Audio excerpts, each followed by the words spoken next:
S Hare Krishna, ಎಲ್ಲರಿಗೂ ಸ್ವಾಗತ. S start ಮಾಡಿ ಮಾತಾಜಿ.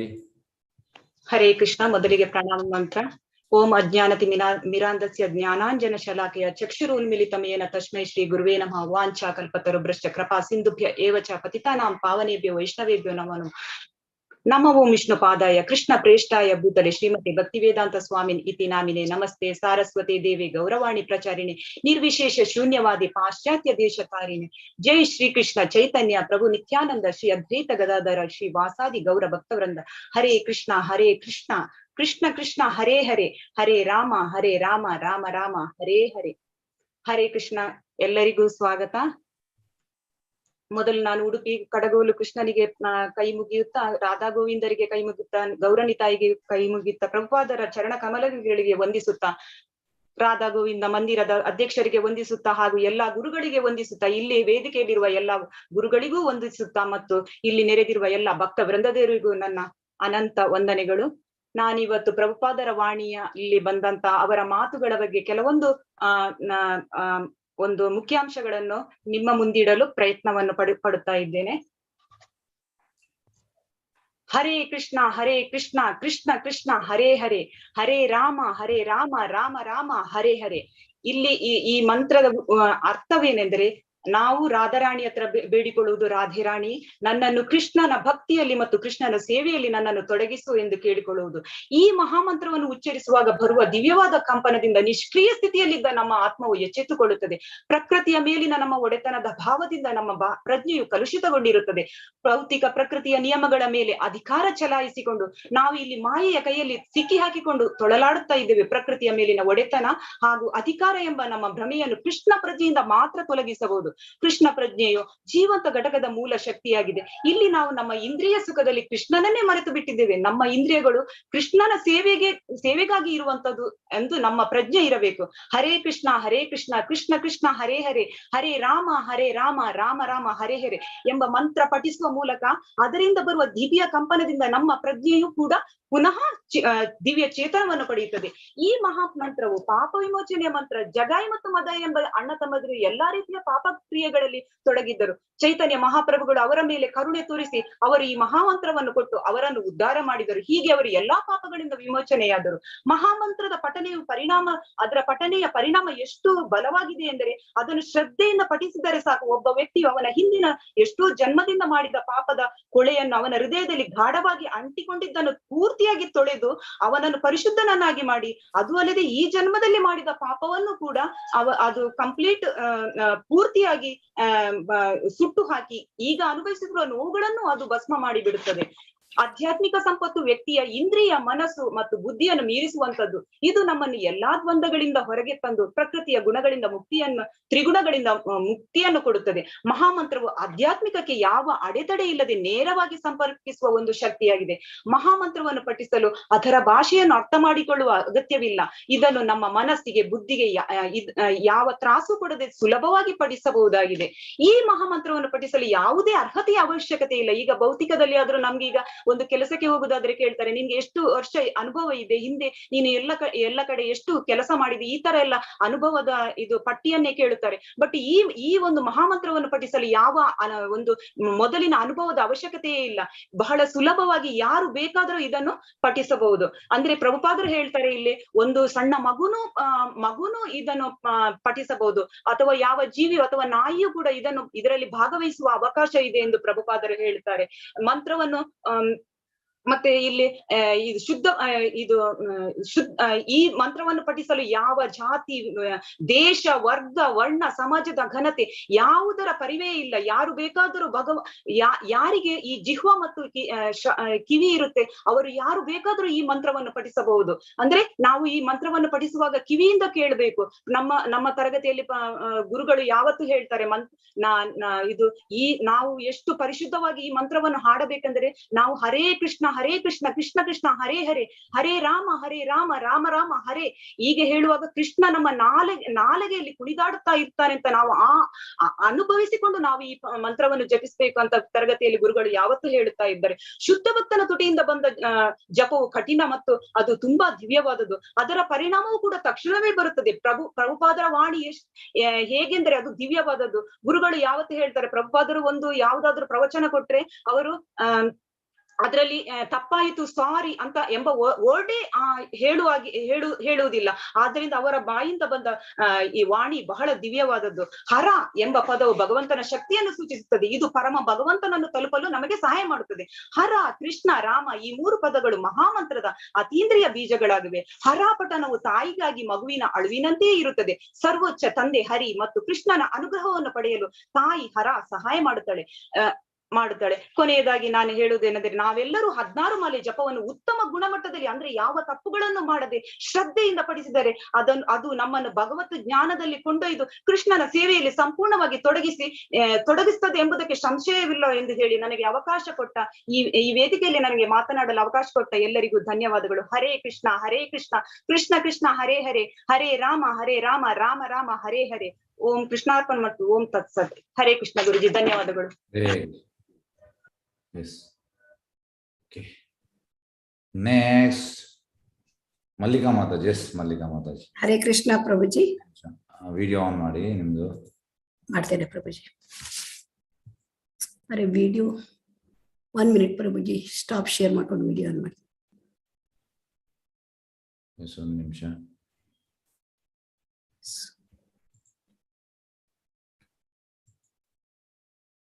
ಎಸ್, ಹರೇ ಕೃಷ್ಣ. ಹರೇ ಕೃಷ್ಣ ಪ್ರಭುಜಿ, ಹರೇ ಕೃಷ್ಣ. ಹರೇ ಕೃಷ್ಣ. ಮೊದಲು ವಂದನೆಗಳು. ಓಂ ಅಜ್ಞಾನತಿಮಿರಾಂಧಸ್ಯ ಜ್ಞಾನಾಂಜನಶಲಾಕಯ ಚಕ್ಷುರುನ್ಮೀಲಿತಂ ಯೇನ ತಸ್ಮೈ ಶ್ರೀ ಗುರವೇ ನಮಃ. ಶ್ರೀ ಚೈತನ್ಯ ಮನೋಭೀಷ್ಟಂ ಸ್ಥಾಪಿತಂ ಯೇನ ಭೂತಲೆ ಸ್ವಯಂ ರೂಪಃ ಕದಾ ಮಹ್ಯಂ ದದಾತಿ ಸ್ವಪದಾಂತಿಕಂ. ವಂದೇಹಂ ಶ್ರೀಗುರೋಃ ಶ್ರೀಯುತ ಪದಕಮಲಂ ಶ್ರೀಗುರೂನ್ ವೈಷ್ಣವಾಂಶ್ಚ ಸಾದ್ವೈತಂ ಸಾವಧೂತಂ ಪರಿಜನ ಸಹಿತಂ ಕೃಷ್ಣ ಚೈತನ್ಯ ದೇವಂ ಶ್ರೀರಾಧಾ ಕೃಷ್ಣ ಪಾದಾನ್ ಸಗಣ ಲಲಿತಾ ಶ್ರೀ ವಿಶಾಖಾನ್ವಿತಾಂಶ್ಚ. ಹೇ ಕೃಷ್ಣ ಕರುಣಾ ಸಿಂಧೋ ದೀನ ಬಂಧೋ ಜಗತ್ಪತೆ ಗೋಪೇಶ ಗೋಪಿಕಾ ಕಾಂತ ರಾಧಾ ಕಾಂತ ನಮೋಸ್ತುತೆ. ತಪ್ತ ಕಾಂಚನ ಗೌರಾಂಗೀ ರಾಧೆ ವೃಂದಾವನೇಶ್ವರಿ ವೃಷಭಾನುಸುತೆ ದೇವಿ ಪ್ರಣಮಾಮಿ ಹರಿಪ್ರಿಯೆ. ವಾಂಛಾಕಲ್ಪತರುಭ್ಯಶ್ಚ ಕೃಪಾ ಸಿಂಧುಭ್ಯ ಏವ ಚ ಪತಿತಾನಾಂ ಪಾವನೇಭ್ಯೋ ವೈಷ್ಣವೇಭ್ಯೋ ನಮೋ ನಮಃ. ಜಯ ಶ್ರೀ ಕೃಷ್ಣ ಚೈತನ್ಯ ಪ್ರಭೋ ನಿತ್ಯಾನಂದ ಶ್ರೀ ಅದ್ವೈತ ಗದಾಧರ ಶ್ರೀವಾಸಾದಿ ಗೌರ ಭಕ್ತ ವೃಂದ. ಹರೇ ಕೃಷ್ಣ ಕೃಷ್ಣ ಕೃಷ್ಣ ಹರೇ ಹರೇ ಹರೇ ರಾಮ ರಾಮ ರಾಮ ಹರೇ ಹರೇ. ಹರೇ ಕೃಷ್ಣ ಎಲ್ಲರಿಗೂ ಪ್ರಭುಜಿ ಹರೇ ಕೃಷ್ಣ. ಸಚ್ಚಿದಾನಂದ ಪ್ರಭುಜಿ ಹರೇ ಕೃಷ್ಣ. ಶ್ರೀ ರಾಧಾ ಗೋವಿಂದರಿಗೆ ನಮಸ್ಕರಿಸುತ್ತಾ, ನಮ್ಮ ಆಚಾರ್ಯರಾದ ಶ್ರೀರಾ ಪ್ರಭುಪಾದರಿಗೆ ಅವರ ಪಾದದ ಒಂದು ಅಡಿದಾವರಿಯಲ್ಲಿ ನನ್ನ ವಂದನೆಗಳನ್ನು ಸಲ್ಲಿಸುತ್ತಾ, ನನ್ನ ನಮನಗಳನ್ನು ಸಲ್ಲಿಸುತ್ತಾ, ಇಲ್ಲಿ ಇರ್ತಕ್ಕಂಥ ಭಕ್ತವೃಂದಕ್ಕೆ ನಾನು ನನ್ನ ವಂದನೆಗಳನ್ನು ಸಲ್ಲಿಸುತ್ತಾ, ಇವತ್ತು ನಮಗೆ ಅವಕಾಶ ಮಾಡಿರ್ತಕ್ಕಂಥ ಒಂದು ಶೀಲಾ ಪ್ರಭುಪಾದರ ಒಂದು ವಿಡಿಯೋವನ್ನು ನಮಗೆ ಕೊಟ್ಟು ಹರೇ ಕೃಷ್ಣ ಮಹಾಮಂತ್ರದಲ್ಲಿ ಅದರ ಮಹತ್ವವನ್ನು ಅವರು ನಮಗೆ ಸಂದೇಶವನ್ನು ಕೊಟ್ಟಿದ್ದಾರೆ. ಅದರ ಬಗ್ಗೆ ನಾನು ಸ್ವಲ್ಪ ಪಡಿಸಲು ಪ್ರಯತ್ನ ಮಾಡುತ್ತೇನೆ. ಹರೇ ಕೃಷ್ಣ. ಇದರಲ್ಲಿ ಬಂದಿರತಕ್ಕಂಥ ಪಾಯಿಂಟ್ಗಳನ್ನು ಹಾಕಿದ್ದೇನೆ ನಾನು. ಜೀವಾತ್ಮರು ದೇವೋತ್ತಮನ ಪರಮ ಪುರುಷ ಶ್ರೀಕೃಷ್ಣನ ವಿಭಿನ್ನ ಅಂಶಗಳು, ಇದೆಲ್ಲ ನಮಗೆ ತಿಳಿದ ಅಂಶ. ಆದುದರಿಂದ ಎಲ್ಲ ಜೀವಾತ್ಮರು ಮೂಲದಲ್ಲಿ ಪರಿಶುದ್ಧ ಆತ್ಮಗಳೇ. ಹಾಗಾಗಿ ನಾವೆಲ್ಲರೂ ಮೂಲದಲ್ಲಿ ಕೃಷ್ಣ ಪ್ರಜ್ಞೆಯಲ್ಲಿ ಇರ್ತಕ್ಕಂಥವರೇ. ಆದರೆ ಈ ಎಷ್ಟೋ millions of and trillions of years ಹಿಂದೆ ನಾವು ಈ ಭೌತಿಕ ಪ್ರಪಂಚಕ್ಕೆ ಬಂದು ಇಲ್ಲಿದ್ದ ತ್ರಿಗುಣಗಳಿಂದ ನಾವು ಕಲುಷಿತರಾಗಿ ಅನಂತ ಕೋಟಿ ಜನ್ಮಗಳನ್ನು ಕೂಡ ಇಲ್ಲಿ ನಾವು ಕಳೆದಿದ್ದೇವೆ. ಸೊ ಈ ಕಲುಷಿತವಾದ ಐಹಿಕ ಜೀವನದ ದೆಸೆಯಿಂದ ಇಂದ್ರಿಯ ಸುಖಕ್ಕಾಗಿ ನಾವು ಈ ಪ್ರಕೃತಿಯನ್ನು ದುರುಪಯೋಗ ಮಾಡ್ಕೊಂಡು ಬಿಟ್ಟಿದ್ದೇವೆ. Exploitation of the material world. So ಆದುದರಿಂದ ಒಡೆತನದ ಭಾವನೆಯಿಂದ ನಾವು ಐಹಿಕ ಪ್ರಕೃತಿಯ ಕಠಿಣ ನಿಯಮಗಳನ್ನು ಮುರಿದಿದ್ದೇವೆ ಮತ್ತು ಮುರಿಯುತ್ತಲೇ ಇದ್ದೇವೆ. ಹಾಗಾಗಿ ಈ ಜೀವನದ ಜಟಿಲತೆಗಳನ್ನು ಹೆಚ್ಚು ಮಾಡ್ಕೊಳ್ತಾ ಬಂದಿದ್ದೇವೆ ಮತ್ತು ಜನನ ಮರಣ ಚಕ್ರದಲ್ಲಿ ಸಿಲುಕಿ ಹಾಕಿಕೊಂಡಿದ್ದೇವೆ. ಸೊ ಈ ರೀತಿಯಾದಂತಹ ನಾವು ಬದುಕಿಗಾಗಿ ಮಾಡ್ತಕ್ಕಂತ ಇರುವುದೇ ಈ ಭ್ರಾಂತಿ, ಅದೇ ಮಾಯೆ. ಸೊ ಆದುದರಿಂದ ಆದರೆ ನಮ್ಮ ನಿತ್ಯ ಸ್ವರೂಪ ಅದು ಜೀವೇರ ಸ್ವರೂಪ ಹೈ ಕೃಷ್ಣೇರ ನಿತ್ಯದಾಸು. ಆದರೆ ಇದನ್ನ ನಾವೀಗ ಮರೆತು ಬಿಟ್ಟಿದ್ದೇವೆ, ಕೃಷ್ಣನಿಂದ ನಾವು ತುಂಬಾ ದೂರವಾಗಿದ್ದೇವೆ. ಆದುದರಿಂದ ಈಗ ನಮಗೆ ಇರ್ತಕ್ಕಂತಹ ಎಲ್ಲ ಸಮಸ್ಯೆಗಳಿಗೆ ಪರಿಹಾರ ಅಂತಂದ್ರೆ ಕೃಷ್ಣನೊಡನೆ ನಮ್ಮ ಸಂಬಂಧವನ್ನು ಮರುಸ್ಥಾಪಿಸಿಕೊಳ್ಳಬೇಕು. ಅದಿಲ್ಲದಿದ್ದರೆ ಈಗ ನಾವು ಅಶಾಶ್ವತವಾದ ಈ ದುಃಖಾಲಯವಾದ ಇಲ್ಲಿ ಐಹಿಕ ಪ್ರಪಂಚದಲ್ಲಿ ನಾವು ಸುಖವನ್ನು ಹುಡುಕ್ತಾ ಇದ್ದೇವೆ ಮತ್ತು ನೀರಿನಿಂದ ಹೊರಗೆ ತೆಗೆದ ಹೇಗಾಗುತ್ತೆ ಹಾಗೆ ಚಡಪಡಿಸ್ತಾ ಇದ್ದೇವೆ. ಈ ಪರಿಸ್ಥಿತಿಯಿಂದ ನಮ್ಮನ್ನು ನಾವು ತೆಗೆದುಕೊಂಡು ನಾವು ಕೃಷ್ಣನೊಡನೆ ನಮ್ಮ ಸಂಬಂಧವನ್ನು ಬೆಳೆಸ್ಕೊಳ್ಳಿಕ್ಕೆ ಈಗ ನಮಗೆ ಏನು ಉಪಾಯ ಕೊಟ್ಟಿದ್ದಾರೆ ಚೈತನ್ಯ ಮಹಾಪ್ರಭುಗಳು, ಅದನ್ನ ನಮಗೆ ಈ ಹರೇ ಕೃಷ್ಣ ಮಹಾಮಂತ್ರದವನ್ನು ಕೊಟ್ಟಿದ್ದಾರೆ. ಇದು ಈ ಭಗವಂತನ ಪವಿತ್ರ ನಾಮಗಳು ಇಹಲೋಕದ ಶಬ್ದವಾಹಿನಿ ಅಲ್ಲ, ಅದು ಅದಕ್ಕೆ ಐಹಿಕ ಕಾಲುಷ್ಯ ಕೂಡ ಇಲ್ಲ. ಅದು ಗೋಲೋಕದಿಂದ ಬಂದಿರತಕ್ಕಂತಹ ಪ್ರೇಮ ಧ್ವನಿ, ಗೋಲೋಕೇರ ಪ್ರೇಮ ಧ್ವನಿ. ಹರೇ ಕೃಷ್ಣ ಕೃಷ್ಣ ಕೃಷ್ಣ ಹರೇ ಹರೇ, ಹರೇ ರಾಮ ರಾಮ ರಾಮ ಹರೇ ಹರೇ. ಈ ಕೃಷ್ಣ ಪ್ರಜ್ಞೆ ಹೇಳೋದು ಅದು ನಮಗೆ ನಮ್ಮ ಹೃದಯದ ಮೇಲೆ ಕೃತಕವಾಗಿ ಹಾಕಿದ್ದ ಒಂದು ಹೇರಿಲ್ಲ, ಅದು ಈಗಾಗಲೇ ನಮ್ಮಲ್ಲಿ ಇದೆ. Krishna consciousness is already in the jeans. ಆದರೆ ಇದು ಈಗ ಸುಪ್ತ ಸ್ಥಿತಿಯಲ್ಲಿದೆ, ಅದನ್ನ ನಾವು ಚೇತನಗೊಳಿಸ್ಕೊಳ್ಬೇಕು. ಆದುದರಿಂದ ಇದು ಯಾವಾಗಲೂ ಹೆಚ್ಚಿನ ಜನರಿಗೆ ಗೊತ್ತಿರೋದಿಲ್ಲ. ಯಾಕೆಂತಂದ್ರೆ ಆ ವ್ಯಕ್ತಿ ಅಜ್ಞಾನಿಯಾಗಿರ್ತಾನೆ. ಯಾಕೆಂದ್ರೆ ಮಾಯೆ ಹಿಡಿತದಿಂದ ಅವರು ನಿದ್ರಾವಸ್ಥೆಯಲ್ಲಿ ಇರುತ್ತಾನೆ. ಯಾಕೆಂದ್ರೆ ಮಾಯೆ ಹಿಡಿದು ಒಂದು ನಾವು ಹಾವಿಗೆ ಕಂಪೇರ್ ಮಾಡಿದರೆ ಆ ಮಾಯೆ ಹಾವು ನಮ್ಮನ್ನ ಕಚ್ಚಿ ನಮ್ಮನ್ನು ಒಂದು ಕೃಷ್ಣ ಪ್ರಜ್ಞೆಯು ಇನ್ನಿತ್ಯವೂ ಇಲ್ಲದಂತೆ ಅದನ್ನ ನಾವು ಮರೆತು ಸತ್ತಂತೆ ಇರ್ತಾ ಇದ್ದೇವೆ. ಸೊ ಇಂತಹ ಪರಿಸ್ಥಿತಿಯಲ್ಲಿ ಈಗ ಸಪೋಸ್ ಒಂದು ಹಾವು ಮನುಷ್ಯನನ್ನು ಕಚ್ಚಿದರೆ ಅದು ಅವ ಪ್ರಜ್ಞಾಹೀನನಾದಾಗ ಆವಾಗ ಮಂತ್ರ ಹಾಕಿ ಅವನನ್ನು ಎಚ್ಚರಿಸಬಹುದು. ಹಾಗೆ ಈ ಕೃಷ್ಣ ಪ್ರಜ್ಞೆ ಮಾರಕ ಪ್ರಜ್ಞಾಹೀನ ಸ್ಥಿತಿಯಿಂದ ನಮಗೆ ಮರಳಿ ಕೃಷ್ಣ ಪ್ರಜ್ಞೆಗೆ ತರುತ್ತದೆ. ಅಂತಹ ಈ ಭವ ದಿವ್ಯೌಷಧಿ ಇದು ಹರೇ ಕೃಷ್ಣ ಮಹಾಮಂತ್ರ. ಸೊ ಈ ಹರೇ ಕೃಷ್ಣ ಮಹಾಮಂತ್ರ ಎಷ್ಟು ಶಕ್ತಿಯುತವಾದದ್ದು ಅಂತಂದ್ರೆ ಒಡನೆಯೇ ಆ ವ್ಯಕ್ತಿಯನ್ನ ಭಗವಂತನೊಡನೆಗೆ ಕಂಪ್ಲೀಟ್ ನೇರ ಸಂಪರ್ಕ ಕೊಡುತ್ತದೆ. ಸೊ ಅದರಿಂದ ಈ ಕಲಿಯುಗದಲ್ಲಿ ಏನಾಗಿದೆ ಅಂದ್ರೆ ನಮ್ಮ ಎಲ್ಲಾ ಜನರು ಪ್ರಾಯೇಣ ಅಲ್ಪಾಯುಷ ಮಂದಾಹ ಸುಮಂದಾಹ ಮಂದಭಾಗ್ಯ ಉಪದ್ರುತಃ. ಅಂದ್ರೆ ಕಲಿಯುಗದಲ್ಲಿ ಎಲ್ಲಾ ಜನರು ಕೂಡ ಅಲ್ಪಾಯುಷಗಳು, ದಡ್ಡರು, ಶತದಡ್ಡರು ಮತ್ತು ನತದೃಷ್ಟರು, ಕಳವಳದಿಂದ ಅವರು ಕೂಡಿರುತ್ತಾರೆ. ಸೊ ಅಂತಹ ಒಂದು ಪರಿಸ್ಥಿತಿಯಲ್ಲಿ ಹರೇ ಕೃಷ್ಣ ಮಹಾಮಂತ್ರ ಹೇಳೋದು ನಮಗೆ ದಿವ್ಯ ವರವಾಗಿದೆ. ಸೊ ಇಲ್ಲಿ ಮುಖ್ಯವಾಗಿ ನಮಗೆ ನಾವು ಜೀವಿಗಳು ನಾವು ಜೀವಿಗಳು ತಟಸ್ಥ ಶಕ್ತಿ ಮತ್ತು ಈ ತಟಸ್ಥ ಐಹಿಕ ಶಕ್ತಿ ಹೇಳೋದು ಮಾಯೆ ಅದು ಕೃಷ್ಣನ ಬಾಹ್ಯ ಶಕ್ತಿ.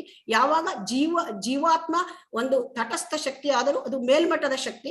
ಈ ಮೇಲ್ಮಟ್ಟದ ತಟಸ್ಥ ಶಕ್ತಿ ಯಾವಾಗ ಐಹಿಕ ಶಕ್ತಿಯೊಡನೆ ಅದು ಕೂಡಿರುತ್ತದೆ ಅದಕ್ಕೆ ಹೊಂದಾಣಿಕೆ ಆಗುವುದಿಲ್ಲ, ಕಂಪ್ಯಾಟಿಬಿಲಿಟಿ ಇಲ್ಲ ಅಂತ ಪ್ರಭುಪಾದರು ಇಲ್ಲಿ ಹೇಳಿದ್ದಾರೆ. ಈ ತರ ಕಂಪ್ಯಾಟಿಬಿಲಿಟಿ ಇಲ್ಲದಿದ್ದಾಗ ಆ ಜೀವಾತ್ಮ ಆ ಮೇಲ್ಮಟ್ಟದ ಶಕ್ತಿಯಾಗಿದ್ದರಿಂದ ಅದು ಪರಾಶಕ್ತಿ, ಕೃಷ್ಣನ ಪರಾಶಕ್ತಿಯಲ್ಲಿ ಒಂದಾದಾಗ ಅದಕ್ಕೆ ಸಂತೋಷ ಆನಂದ ಉಂಟಾಗುತ್ತದೆ. ಅದನ್ನು ಕೊಡ್ತಕ್ಕಂಥದ್ದು ಈ ಹರೇ ಕೃಷ್ಣ ಮಹಾಮಂತ್ರ. ಇದನ್ನ ಕಲಿಯುಗದಲ್ಲಿ ಜಪ ಮಾಡ್ಲಿಕ್ಕೆ ಹೇಳಿದ್ದಾರೆ. ಹರೇ ಕೃಷ್ಣ ಹರೇರ್ನಾಮ ಹರೇರ್ನಾಮ ಇವ ಕೇವಲಂ ಕಲೌ ನಾಸ್ತಿ ಏವ ನಾಸ್ತಿ ಗತಿರನ್ಯತ. ಕಲಿಯುಗದಲ್ಲಿ ಹರಿನಾಮ ಸಂಕೀರ್ತನ ಬಿಟ್ಟರೆ ಬೇರೆ ಗತಿಯೇ ಇಲ್ಲ ಅಂತ 3 ಬಾರಿ ಹೇಳಿದ್ದಾರೆ. 3 ಬಾರಿ ಯಾವುದನ್ನು ಹೇಳ್ತಾರೆ ಅದು ಅಲ್ಲಿಗೆ ಒಂದು ಲಾ ತರ ಆಗತ್ತೆ. ಸೊ ಆ ತರ ಹರಿನಾಮ ಬಿಟ್ಟರೆ, ಸಂಕೀರ್ತನೆ ಬಿಟ್ಟರೆ ಈ ಕಲಿಯುಗಕ್ಕೆ ಬೇರೆ ಯಾವ ಗತಿಯೇ ಇಲ್ಲ ಅಂತ ಹೇಳಿದ್ದಾರೆ. ಸೊ ಹರೇ ಕೃಷ್ಣ ಮಹಾಮಂತ್ರದ ದಿವ್ಯ ಧ್ವನಿ, ಅದರ ಸ್ಪಂದನವನ್ನ ನಾವು ಅಲೆಗಳನ್ನು ಕೇಳ್ತಾ ಇದ್ದಾಗ ನಮ್ಮ ಸೂಕ್ತವಾದ ದಿವ್ಯ ಪ್ರಜ್ಞೆ ಅದು ಚೇತನವಾಗುತ್ತದೆ. ಅದೇ ನಿತ್ಯ ಸಿದ್ಧ ಕೃಷ್ಣ ಪ್ರೇಮ ಸಾಧ್ಯ ಕಭೂನಯ ಶ್ರವಣಾದಿ ಶುದ್ಧ ಚಿತ್ತೆ ಕರೆಯೇ ಉದಯ. ಅದನ್ನ ಕೇಳ್ತಾ ಇದ್ದಾಗ ನಮ್ಮ ಹೃದಯದಲ್ಲಿ ಆ ಒಂದು ಕೃಷ್ಣ ಪ್ರಜ್ಞೆ ಉದಯವಾಗುತ್ತದೆ. ಇದನ್ನೇ ಭೌತಿಕ ಅಸ್ತಿತ್ವದ ಜನ್ಮಾಂತರದ ಕೊಳೆ ಕಳೆದು ಮುಕ್ತಿ ಪಥಕ್ಕೆ ಒಯ್ಯುವ ಮಹಾಮಂತ್ರ ಇದು.